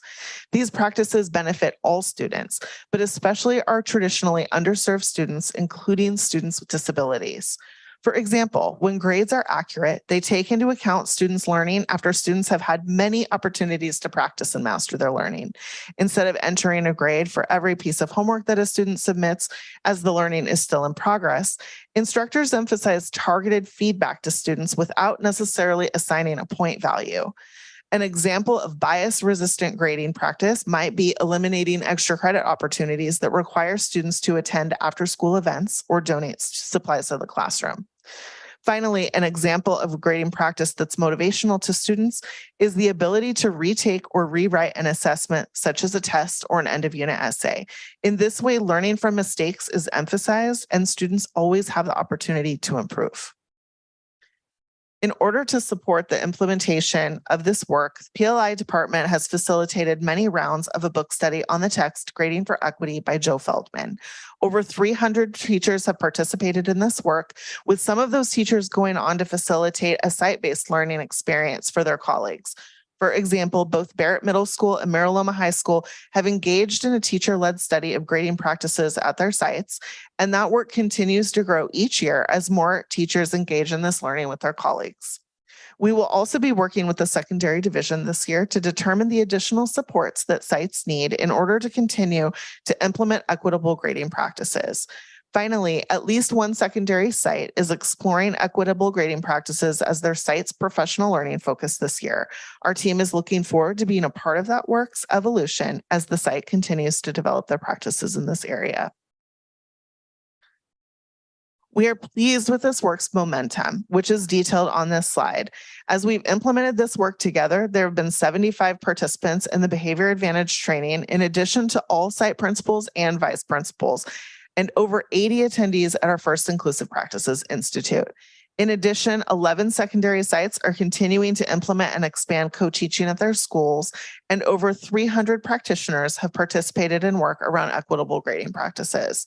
Lastly, we had our first cohort trained in Behavior Advantage this year, including 7 school site teams with 27 participants.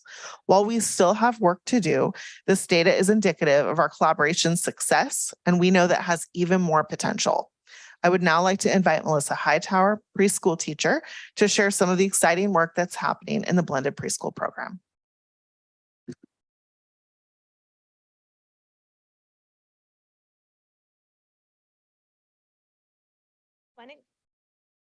One example of a new classroom model to support inclusive practices is our blended preschool special education classrooms. These are 3-hour structured preschool programs taught by a credentialed early childhood special education teacher. The class is made up of 8 children with IEPs and 4 to 6 community peers. We offer AM and PM classes. Each classroom is staffed by a credentialed teacher and 2 special education instructional assistants. The staff in these classrooms facilitate play, social, and communication opportunities while scaffolding learning in pre-academics and school behavior. These classes follow a typical preschool daily routine, which includes circle time, music and movement, art, sensory exploration, outside time, centers, facilitated free play time, and of course, snacks. A springtime transition process is in place to help make the transition to kindergarten as seamless as possible. Blended teachers shared that having community peers in these classrooms strengthens the learning environment for children with special needs by modeling play, routines, and communication. Students learn through peer modeling during all parts of the day, whether that's trying new foods at snack time, exploring the playground in a brave new way, or offering hugs and pats when a classmate is sad or hurt.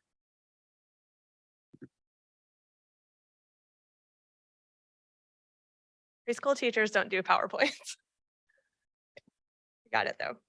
Our blended special education preschool classrooms serve 80 students with IEPs and up to 60 preschoolers in the community. Community peers attend at no cost. These classrooms are located at General Davie Primary Center, Garfield School, Grand Oaks Elementary, Mariposa Elementary, and Ralph Richardson Center. In addition to the blended special education preschool classrooms, we also have 6 blended general education preschool classrooms, thanks to a collaborative relationship with the early childhood education department. Taught by general education Head Start teachers and including 1 child development assistant and 1 special education instructional assistant, These classrooms have 4 students with IEPs and 16 general education students. The students with IEPs are supported by a preschool special education teacher who consults with the classroom staff to ensure accommodations and modifications are in place. Just as with our preschool special education blended classes, a springtime transition process is in place to help make the transition to kindergarten smooth. Preschool special education and early childhood education have a collaborative relationship outside of the classroom also. We have monthly collaboration meetings with the ECE team, and the special education teachers provide yearly professional development for Head Start teachers in the areas of teaching students with disabilities, behavior management, tips and tricks, when to make a referral, and other similar topics.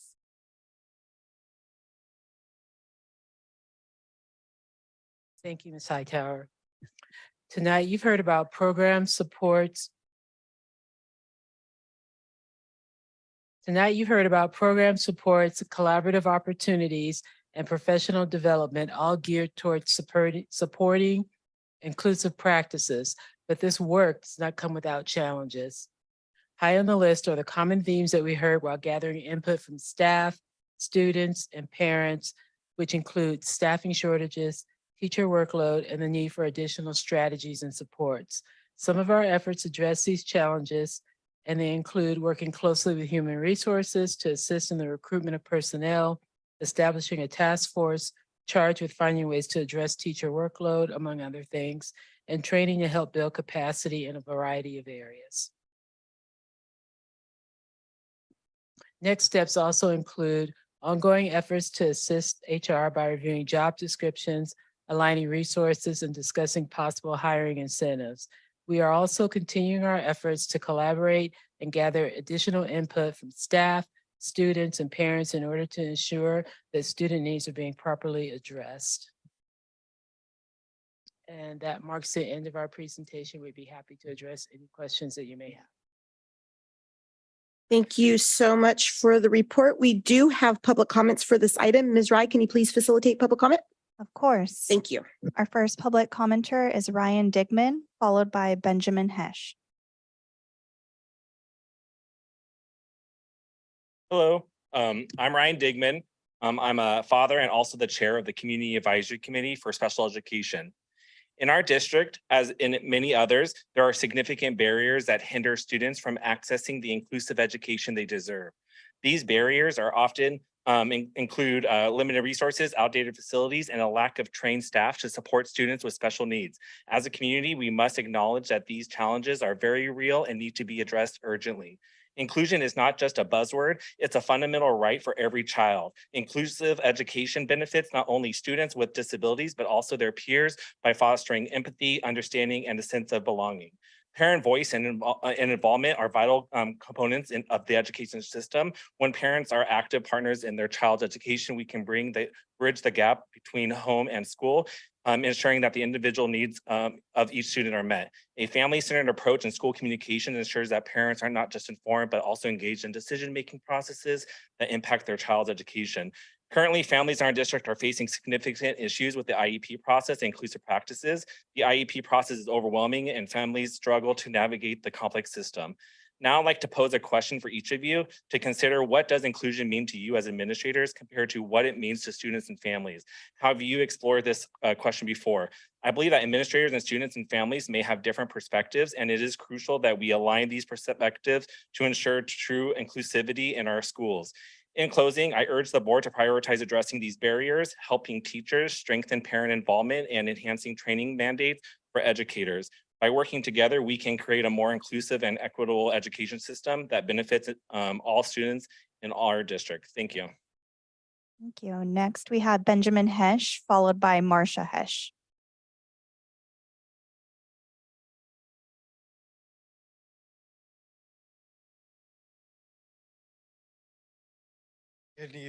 Good evening, school board members. Hi, I am Ben. We sort of met before, but you know my mom a lot from emails. Thank you for allowing me to speak.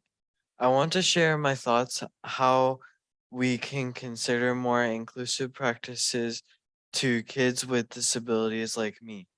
Over the years, I have been forced to take directed studies, which counts as an elective, until I get which means until I get very angry about it. My mom advocated for me. I never got electives I wanted or that would show my strengths or help me with my future. That's why I got so mad. I felt like I was being grounded to be sent to directed studies just because I had a disability and all the kids without disabilities got to do all the other stuff. I was on the outside looking in wondering why I have to have this disability and be punished to directed studies just because I don't have needed help. That was and isn't my fault. The reason this was done is because kids like me sometimes get forced to gen ed classes for the harder classes, and we don't always have the support we need. And because sometimes adults think gen ed is better and is not what it does, is then I get sent to directed studies for an elective because gen ed didn't work for me, and then I miss an elective of my choice. This isn't right to do. We deserve better options and to be treated fairly with this, even with graduation options. Some requirements just aren't realistic and not helpful to kids with disabilities. Can we have more talk about our creative options for kids like me with disabilities? Kids like me with disabilities need more help, and we need better elective and graduation options. I am a student with disabilities. I know we deserve better, and a lot of time kids without disabilities get everything they need, but I don't. I am asking for your help to fix this. Thank you for your time. Thank you. Next, we have Marcia Hesh.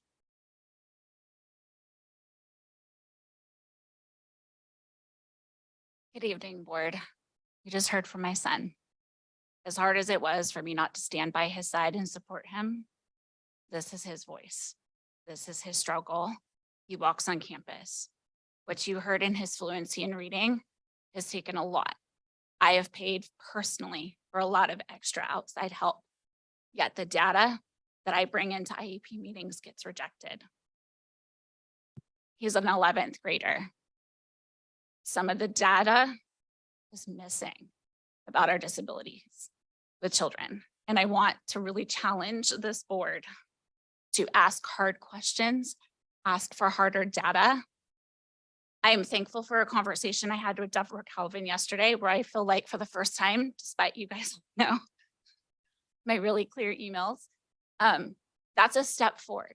I would really like to challenge this board to really think globally about our children with disabilities, because I've read many cases, many complaints that we make a lot of excuses of why this happens. We use grades that they passed while knowing that we just passed them through and we didn't set them up for success. But all of our general ed without disabilities get the greater success.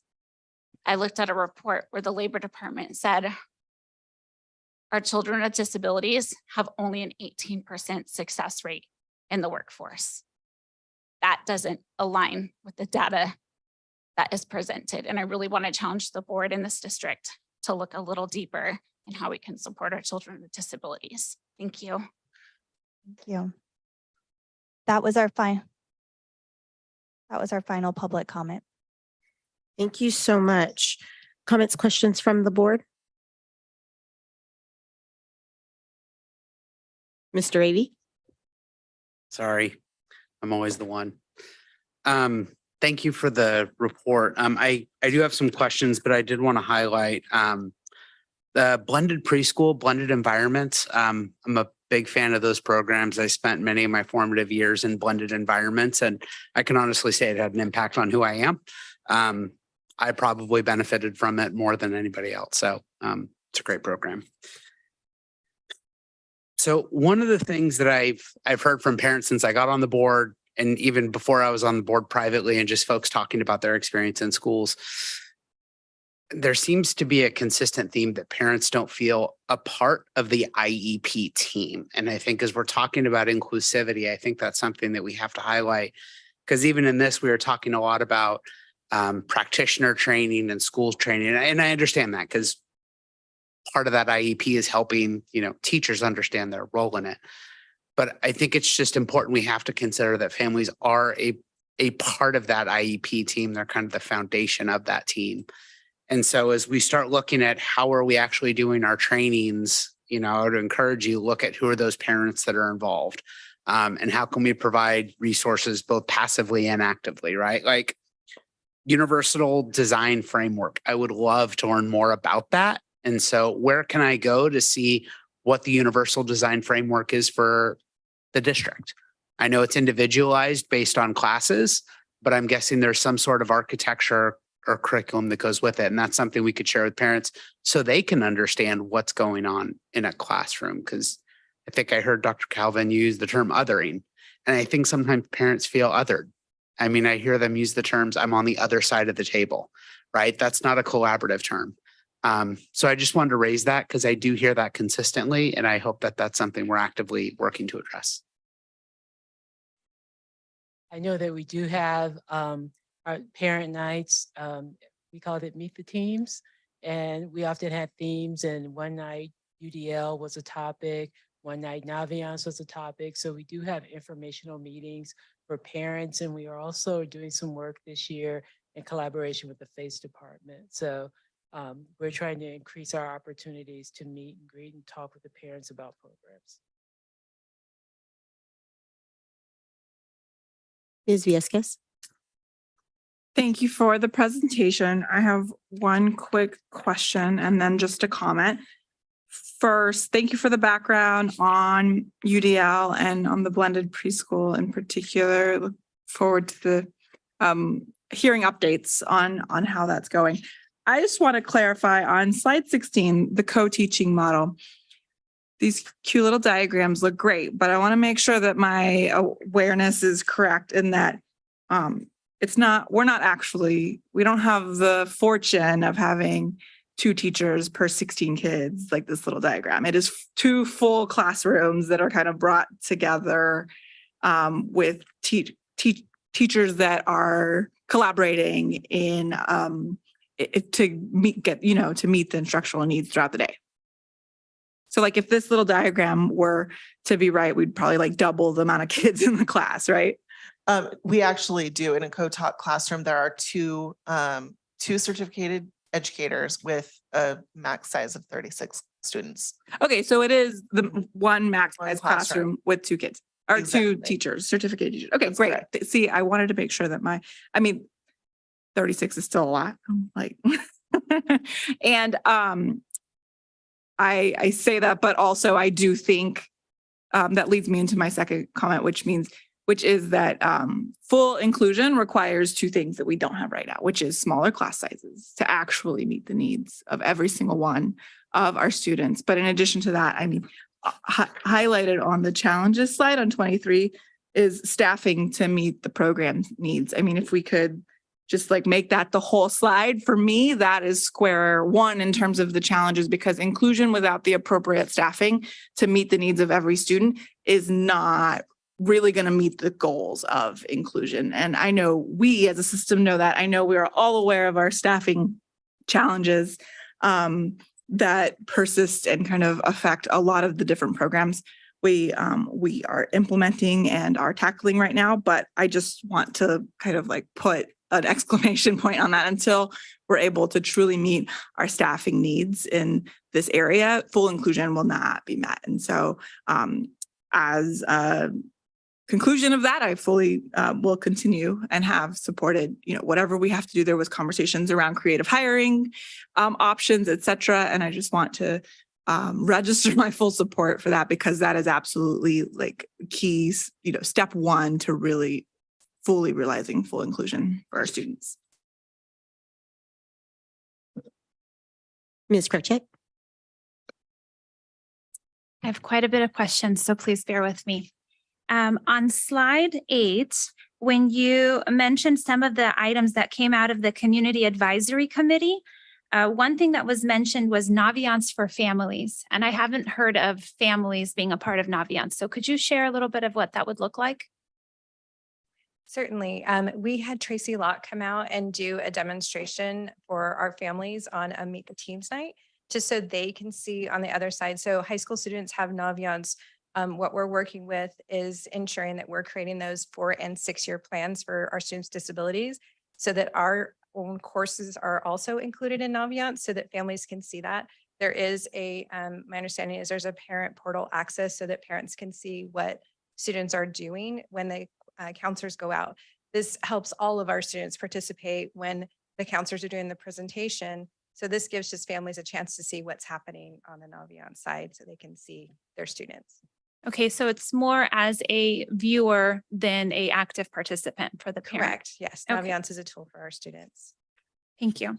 Now, we had just talked about professional development and it being voluntary by site level and with the individual teacher. But then also hearing about, also in my tenure on the board, about IEPs and sometimes parents feeling like they're being denied FAPE. And I just have a question about like the professional learning. Do we have the ability to, by position, to maybe present teachers with like a roadmap of what the ideal professional development classes or subjects are for that position that would probably be helpful to them? Does that make sense?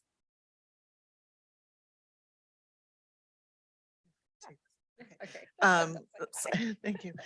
So it sounds like what you're saying, Ms. Kravchuk, is providing teachers upon hire some sort of like pathway for if you're a resource teacher, or if you are a teacher in an autism program or another classroom setting. These are some professional development offerings that might meet your needs. Is that kind of what you're imagining? Yes. Just want to be clear. I mean, that's an idea that we haven't yet considered, but it's certainly something that I can note and take back to our team for professional learning, and we could work on that collaboratively, Vanessa. Currently, what we do is we have a 1st and 2nd year for our teachers, and they do participate in new teacher training. Most of it is around compliance and other strategies as it pertains to the classroom. But I agree that would be a great idea for us to collaborate to kind of further access some of the other things with UDL, because that's something we aren't necessarily diving into for our first 2 years, because we're trying to ensure that they're getting that compliance piece as well. Thank you. And then with UDL, how many schools are currently participating, and the second part of the question is, how do we encourage the implementation? We currently have two sites that have developed site partnerships with us. One of our sites had taken a little bit of a turn into a different focus. And when we think about the teachers that participated in our Inclusive Practices Institute, I believe that was around 20 sites that were represented overall, where we had at least a couple of teachers participating in the professional learning. Which are the sites that are currently implementing it? Sierra Oaks has developed some work around UDL this year, and Bella Vista is also exploring some professional learning work around UDL this year. Thank you. And then on slide 18, sorry, I warned you, I was taking furious notes. For equitable grading practices, this resonated with me a lot. Growing up in an immigrant family with limited resources, and definitely my parents were not attending any extracurricular events. And if I got extra credit for attending those, I did not get to participate in that. So I completely understand what you mean by bias resistant. I had, I don't know, some feelings about the motivational and the retakes. I understand the growth mindset and opportunity for students to develop more understanding of the curriculum, but I wonder what that does for the teachers and the workload what is the threshold, and do teachers get to decide what that threshold is when they don't allow retakes, or where we cap the opportunity to redo something? That's a great question. Teachers definitely have the ability to decide for themselves what the threshold is and whether or not they even want to offer retakes. So that is something that teachers do think about from a philosophical standpoint, also a workload standpoint. I know that there are a variety of ways that this looks in different classrooms. Some teachers require students to do some sort of improvement plan before they're able to retake tests as well, which allows them to kind of stagger those retakes. Other teachers maybe do a modified version of the retake that might not take as long to grade, where it's maybe targeted on specific skills.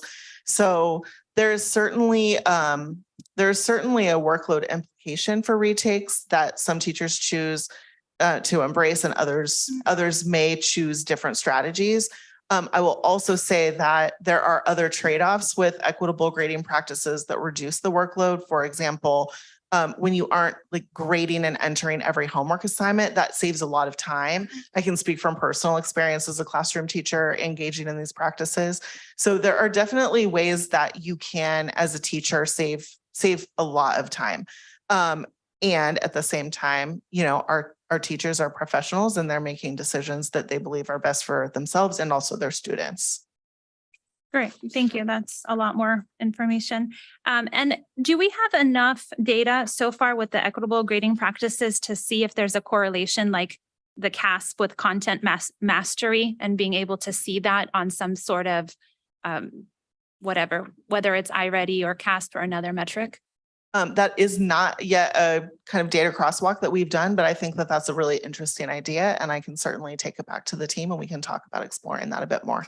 Perfect. Thank you. And that concludes my questions, but I was out at Ralph Richardson and got to see the blended preschool in action, and it totally filled my bucket. There were 2 little boys on the playground, and one was a community, what do you guys call them? Community peer. And he was being such a good friend and giving these social cues to his friend of, say bye, wave, walk this way. And I could see that being such a positive environment for them. So kudos and thank you for reporting on that. I'm so glad we have that program. Thank you. Their comments, questions? Seeing none, I have a few, and I'm going to try again not to repeat anything my colleagues said, but echo a lot of what was said. So first, I just want to point out UDL. I remember when I first joined the board, it was a huge topic in the community, and I'm so glad we're talking about it on dais. I mean, that is a huge effort within itself, and I just want to uplift that. I mean, it was really, really important in community, and we're finally, I won't say finally, but I'm glad we're talking about it. That's exciting. So something, I'm going to try to say this right. I want to make sure that none of our kids are bullied or treated poorly in any way, that they really are accepted and really are included. So that makes me wonder, what are we doing for kids? What are we doing to train? I told you my language is going to be clunky here, but what are we doing to train community partner kids, so that they know to act right, that they're a helper and that they're not othering, and, that the kids in the room, because I can understand, especially if we're talking about older grades. I mean, the preschool program is magical. I mean, I think that's wonderful. I mean, we're growing up together. We are together. But once you get those older grades and the othering already happened, I mean, we have to be 100% about that. So I just worry, and I know I'm saying this clunky, but my heart is feeling some kind of way about that. I just want to make sure nobody's being bullied because they're different. So I'm wondering, are we doing anything to make sure, We kids have are prepared? expanded, we have a Best Buddies Club. And so one of our curriculum coaches actually is out supporting our high schools with our Best Buddies. It is a local, I wouldn't say local, I apologize. So some of our high schools are picking up where they're working with some of our typical peers and some of our students that are in ILS. Best Buddies Walk will be at this next spring. And so it's opportunity for them to have lunch together and just have those social interactions so that they can learn more about one another. I can send more information on the Best Buddies. Okay, so it sounds like it's kind of a one-off that you have to sign up for to do that. Maybe I misunderstood something. Yeah, it is a club. There is Okay. a club for Best Buddies that we have currently going for. Well, that's awesome. And I think that, I guess I'm just going to leave the tidbit I would like to do more. I don't know what that looks like. I'm not pretending I know the answer. I just want to, I want my kid to know how to act right, and be, I mean, I will make sure, he knows that he has expectations, but any support, I just want them to have a soft landing with their peers, and be able to form friends, and for kids that may not be used to it to not be scared, and they can go and have a conversation and make new friends. I'll stop being clunky, No, but it's okay. my heart.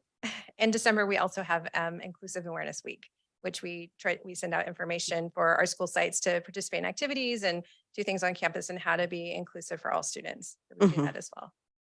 Okay, thanks. And I'll just please. add there are broader based programs and activities that do occur, such as Web and Link Crew, with Yeah. the focus of building inclusive environments as well. So that's in play, as well as mentors and partners. Thank you. Slide 18. I don't even remember what I wanted to say about slide 18. There's so many notes. So something that I thought about, but it kind of shifted as Nicole spoke a little bit more. Ms. Kukral, I'm so sorry. It's getting late.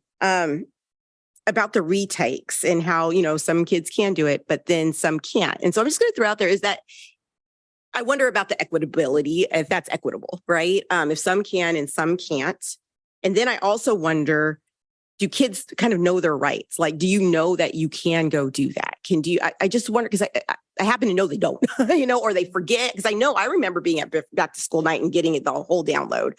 But I also know that I have a lot of kids at my house that I have to be like, coach them through like how you advocate for yourself. It's like, you were out sick or you had a mental health or whatever it may be, have this conversation. So I guess it's just me saying, I just want to make sure that the kids in the room know that they have this right, or at least can ask. So I'll just leave that at that for now. Okay, I think, so two more. Blended preschool. I heard him mention that it is free to the community. So is it not free is it completely free to anyone who enrolled? Okay, okay. And then the last note is on slide 23.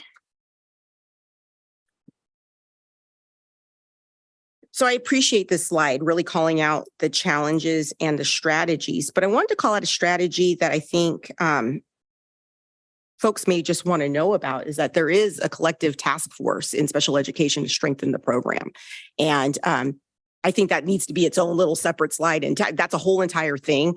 And I think that it needs to be uplifted just so folks know. Superintendent, did you want to mention anything about that, or? Yeah, so there is a team of district staff as well as labor partners. And I communicated this to the board in my notes, I think just this last week. And we have been collectively looking at a few issues that are related to supporting our workforce and accomplishing the goals set before them. So a piece of it has to do with recruitment and hiring, because special education throughout the state is a very challenging specialty to find staff for. So we continue to work through that piece, as well as the onboarding and training and making sure that we're calibrated. So that speaks to Trustee Kravchuk's question around best practice training for our employees. Also looking at real-time behavior support. So as things are getting elevated at our schools, either with students with disabilities or general education students, how do we help wrap around and provide crisis support there? So there are several pieces that we're looking at right now to try to strengthen the system, both in our supports of the practitioners that are working in special education, but it's ultimately to impact our students in our classrooms. And I don't know, Dr. Calvin, do you have anything else to add? Because you're one of the ones who's leading that. I'm on team 1 and team 2. Mhm. But yes, we do, for the behavior supports, we are taking really a broad K-12 lens, pre-K-12 lens that looks at all of our students, including our gen ed students, because they all start there. Okay, well, thank you so much for the report.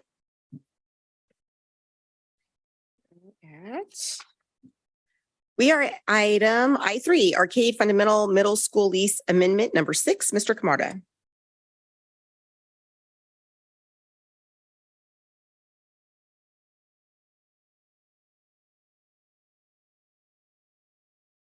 Good evening, President Crease and members of the board, Superintendent Bassanelli, Ms. Cunningham. Tonight in front of you, you have a facilities action item. It is resolution number 4101 pertaining to lease amendment number 6 for Arcade Middle School. Facilities has encountered unforeseen soil conditions at the Arcade Middle School project. In order to remediate those, we have to remediate those soil conditions as a matter of law. We have to do that in a manner that is consistent with working with the Department of Toxic Substance Control. The cost to remediate those differing soil conditions is exhausting our district's contingency for that particular project.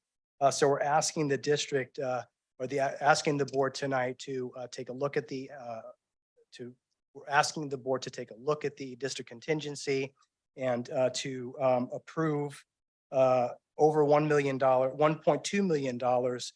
to replenish the district contingency in a manner that will be reasonable in connection with this project to be able to affect any other change orders that may come along with the general conditions of the project.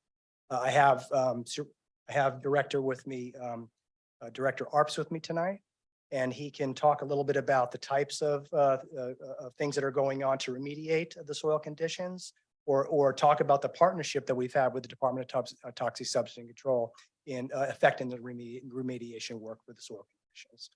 So with that, board members, I'd like to read the superintendent's recommendation. The superintendent is recommending that the board adopt resolution number 4101, approving the 6th amendment to the lease for Arcade Fundamental Middle School project number 0019512P1 between San Juan Unified School District and Clark and Sullivan Builders Construction. So with that, we can answer any questions of the board. So, thank you. Thank you, Mr. Camarda. Any comments, questions from the board? Mr. Avey. Thank you. Just a quick question. I support the amendment, but do you know the cost of the soil remediation? I know within here, we're just talking about replenishing the contingency, but what was the actual remediation cost? Yeah, I'm going to go ahead and have Director Arps go ahead and answer that question. For the remediation portion of it that we have right now, it's averaging for the system itself. There's a number of different systems, but the system that was selected by the district in collaboration with the Department of Toxic Substance Control is around 350 to 400,000. There's obviously other costs, consultants fees, DTSC's fees as well that accumulated to the 1.2. Other comments, questions? Ms. Krupchik? I mean, I think I know the answer to this, but why didn't we know about this before? Well, it's an ongoing process as you start going through the process of doing your soil testings. And as you find particular things in the soil, that informs what the process is going forward. So it is a parallel process with the construction project as we go through the process of doing our soil sample. Okay, I appreciate that. And does that process have an end time? So are we fairly certain that the cost of it will be capped at that 400,000, or is there a subsequent process that might incur more costs? Yes, for the system itself, for the installations around the 350 to 400,000 dollars, there is an ongoing monitoring for the system. That hasn't been determined yet. We're still working through that process with DTSC. What are we thinking? We honestly don't have a number yet. Okay. Okay, thank you. Other comments, questions? Sometimes, Ms. Krupchik, I'll just add that sometimes these are a moving target. As you start to develop your systems and start to install these systems, there's different consultant advice on different types of remediation work that require different standards. So that will inform the cost going forward. Right now, we have a solid cost analysis on where we are currently, but there will be some cost that I think will incur as we continue to go down this process. We're not done with the process, so I think we'll be incurring some additional cost. And we do that, we will bring in those change orders to the board. As we replenish the district's contingency, we'll go ahead and bring those change orders to the board as well. And you'll see those change orders come forward. You'll see those on the consent item as they come forward. One more question. Yeah. can you speak to what it is that is not favorable in the soil? Sure. Yeah, I'm going to let Director Arps, he's much more intimately involved in on the ground on what we're dealing with the soil. Thank you. So the majority of what the findings were is some pesticides, which normally most of our school sites or at these locations, we found a little bit of pesticides for termites. So where they've injected some of the remediations for pests in the future, in the past, those items are just excavate those areas out. And those are usually a 5 foot by 5 foot square that just gets pulled out. The other contaminants that were found were VOCs, benzene, which is kind of a gas byproduct, and it's a soil vapor that's released out of the soil. When it releases the soil, it dilutes into the air and it's not toxic at that.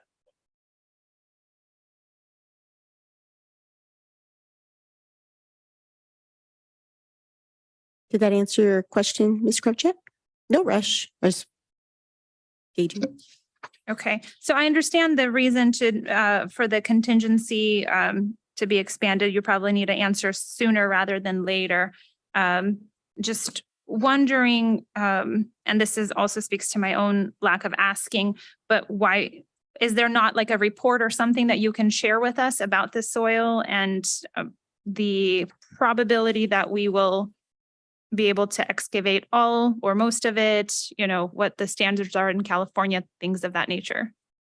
Yeah, so currently on our website for both projects, it has the information, the reports in there for that stuff. As we finish the drafts and some of the other reports with DTSC, those finals reports will be posted on our website as well. We also provided the report to the board as well in a previous meeting. Oh, previous meeting. Mhm, yeah, Okay. mhm. Okay, thank you.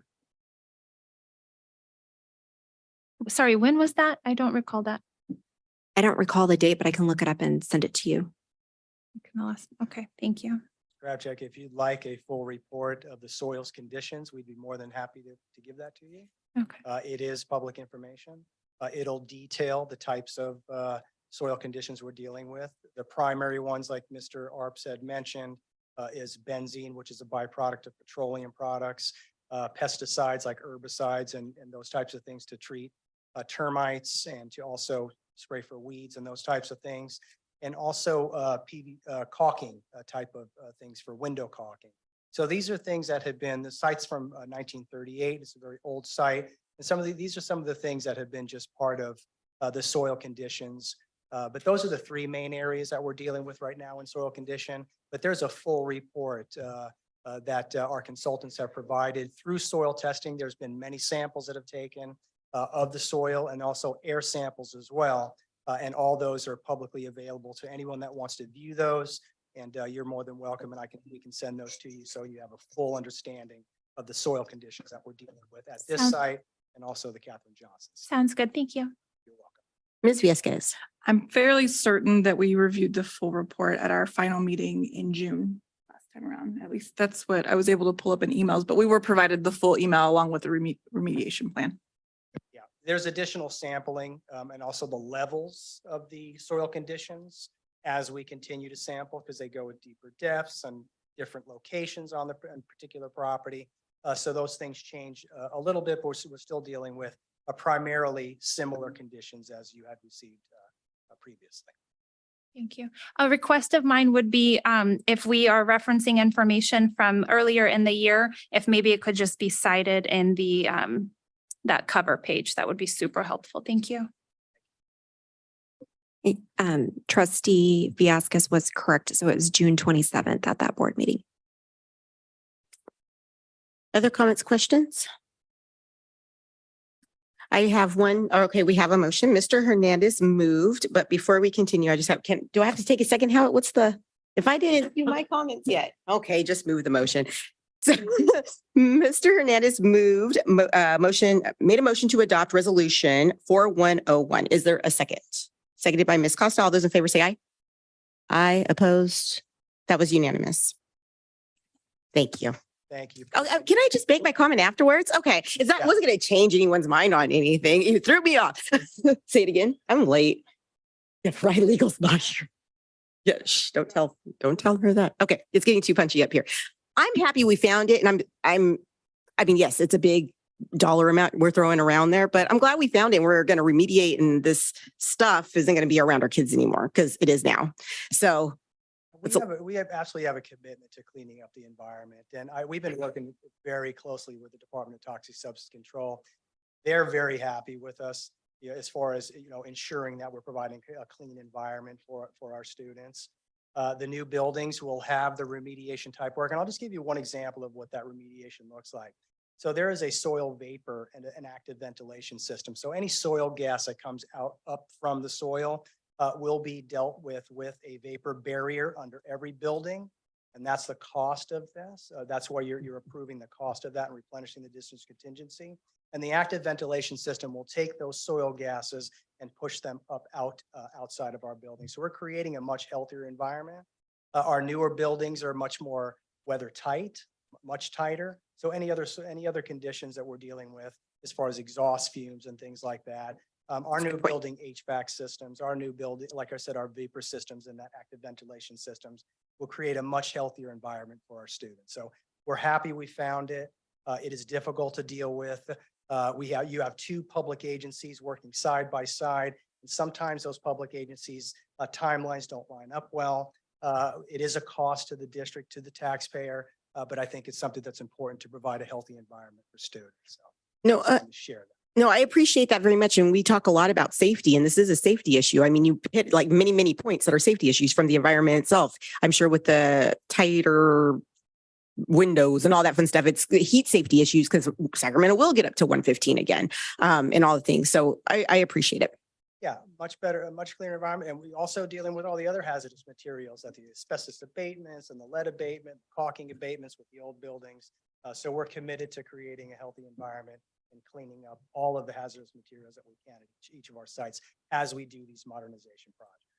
Awesome. Thank you so much. We are at item I4, Catherine Johnson Middle School lease amendment number 6. Mr. Camarda. Thank you, President Creason. In front of you again is resolution number 4102. Again, we have encountered unforeseen soil conditions. The district is required by law to remediate those soil conditions, and we're required to remediate those in a manner that's approved by the Department of Toxic Substances Control. Excuse me, the remediation efforts will largely, again, exhaust the district's contingency. So we're asking the board to approve the amendment on resolution 4102 in the amount of $1 million, a little bit less than Arcade at the $1 million mark. Same kind of conditions that Catherine Johnson that we're dealing with, that we just explained with Arcade. Thank you, Superintendent. And I just wanted to add, so the board received a report in a public hearing on May 9th on the conditions of the soil here at Catherine Johnson Middle School. So this is connected to the May 9th agenda. Thank you. Any comments, questions from the board? I'm sorry, did I cut off your report? I'm sorry. Yes, Go ahead. I will read the superintendent's recommendation. The superintendent is recommending that the board adopt resolution number 4102, approving the 6th amendment to the lease for Catherine Johnson Middle School's new construction project between San Juan Unified School District and Flint Builders. Thank you. Comments, questions from the board? Seeing none, is there a motion to adopt resolution number 4102? Moved by Ms. Viescas. Is there a second? Seconded by Mr. Avey. All those in favor say aye. Aye, that was unanimous. Thank you so much. Thank you. We're on item I5, variable term waivers. Dr. Toto.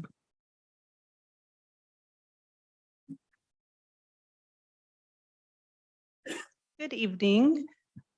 I always seem to wear my high heels on the night we have board meetings, and then I have to bend down. I could do this, but good evening, President Creason, board members, Superintendent Bassanelli, and Ms. Cunningham. Tonight I bring forward, you see there's 3 different items that I'm going to be asking you to approve. The first one being variable waivers. And so this is an opportunity for us to be able to get individuals certification to teach in classrooms that they may not be able to normally teach in. So we've been talking about hard to fill positions, and these three different things that I bring forward tonight are different options and different ways that we can get these individuals certified to be able to be in the classrooms. So the first one that we're talking about is the variable waivers. I asked that the recommendation of the board to approve the submission of 6 variable waivers to the California Commission on Teacher Credentialing. And if you have any questions regarding that, I can answer those at this time. Thank you so much. Any comments and questions? Comments or questions? Seeing none, is there a motion to adopt resolution number 4103? So moved. Moved by Ms. Costa. Is there a second? Seconded by Ms. Krivchek. All those in favor say aye. Aye, that was unanimous. Thank you very much. We are at item I7, provisional internship permits, Dr. Toto. Can we go back to I6? Just joking.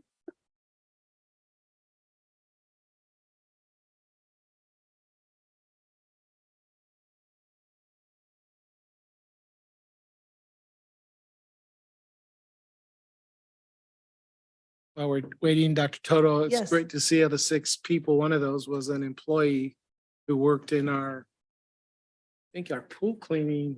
Now he's a teacher. So that's Moving great forward. to see. It is nice to see that. We actually, when we have these flexibilities, it gives us opportunities to Yeah. be able to do that. I need to make a correction and I apologize. I know Mr. Hernandez is going to kick me out of this chair any second. I promise I will be fast. I'm waiting for the recall vote. Okay. Is there a motion to approve? We're going to back it up because I made a mistake and I'm sorry. Is there a motion to approve the submission of 6 variable term waivers to the California Commission of Teacher Credentialing? Moved by Ms. Viescas. Is there a second? Second by Ms. Krivchek. All those in favor say aye. Aye. That was unanimous. I apologize. I read the second motion, and so that's why we had to redo it. Yeah, you moved the wrong item. I blame you. I'm just joking. So we're backing it up. We are at item I6, assignment of teachers outside regular base credential. Dr. Toto. Yeah, so I'd like to present the superintendent's recommendation that the governing board adopt resolution number 4130, authorizing the assignment of 55 credentialed employees to teach outside of their authorization credential. Any questions on this? Any questions? Ms. Just- Viescas? Want to confirm, since we're dotting i's and crossing t's over here, it's resolution 4103. Oh, as yeah, opposed to sorry. 413. No, Thank it's you. Well done, Ms. Viescas. I'm trying to I'm make up joining the for my crowd. last Late. mistake. We're a team. Any other comments or questions?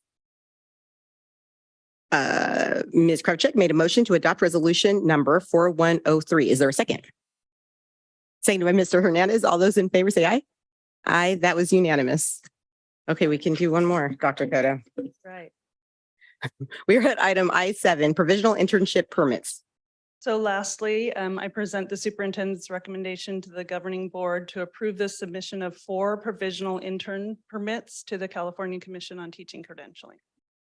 Thank you so much. Is any comments or questions? Seeing none, is there a motion to approve the submission of 4 provisional internship permits to the California Commission on Teacher Credentialing? Moved by Mr. Avey. Is there a second? Seconded by Ms. Krivchek. All those in favor say aye. Aye, that was unanimous. Thank you, Dr. Toto. Thank you very much. I know the school sites appreciate it as well, since these people are in position. Kind of a big deal. Yeah. Yeah. Thank you. Appreciate it. We are at item J, board reports. Are there any board reports? Ms. Krivchek. All right, I know I already talked a lot today. I had the opportunity to visit a school this week. I've been doing more site visits outside of my immediate area. And the principal and I talked about some racial tensions that had been going on at the school. And we were brainstorming about the various partners that we have in the community, and they come in to work with the individual groups. And we were talking about sports and how there's a common unifying, team that gets you all on the same page, and you have a common opponent. And so that unifies you. And so we were just talking about, well, what does everyone in the school have in common, and what can they get behind? And really, it's just our common humanity. And in light of what has been happening this week, in Israel and Gaza. I really just wanted to just highlight that for us to think about our common humanity and what we can do about being on the same team. Ms. Vasquez said that earlier, and we are on the same team. And it reminded me of the words of Dr. Martin Luther King of darkness cannot drive out darkness, only light can do that. And hate cannot drive out hate, only love can do that. And it's just something I want us to just think about for the future. That's all. Thank you. Thank you, Ms. Kravchuk. Any other board reports? Seeing none, we are at item K, future agenda. Do any board members wish to add any items to a future agenda? Seeing none, we do not need to return to closed session. We are adjourned.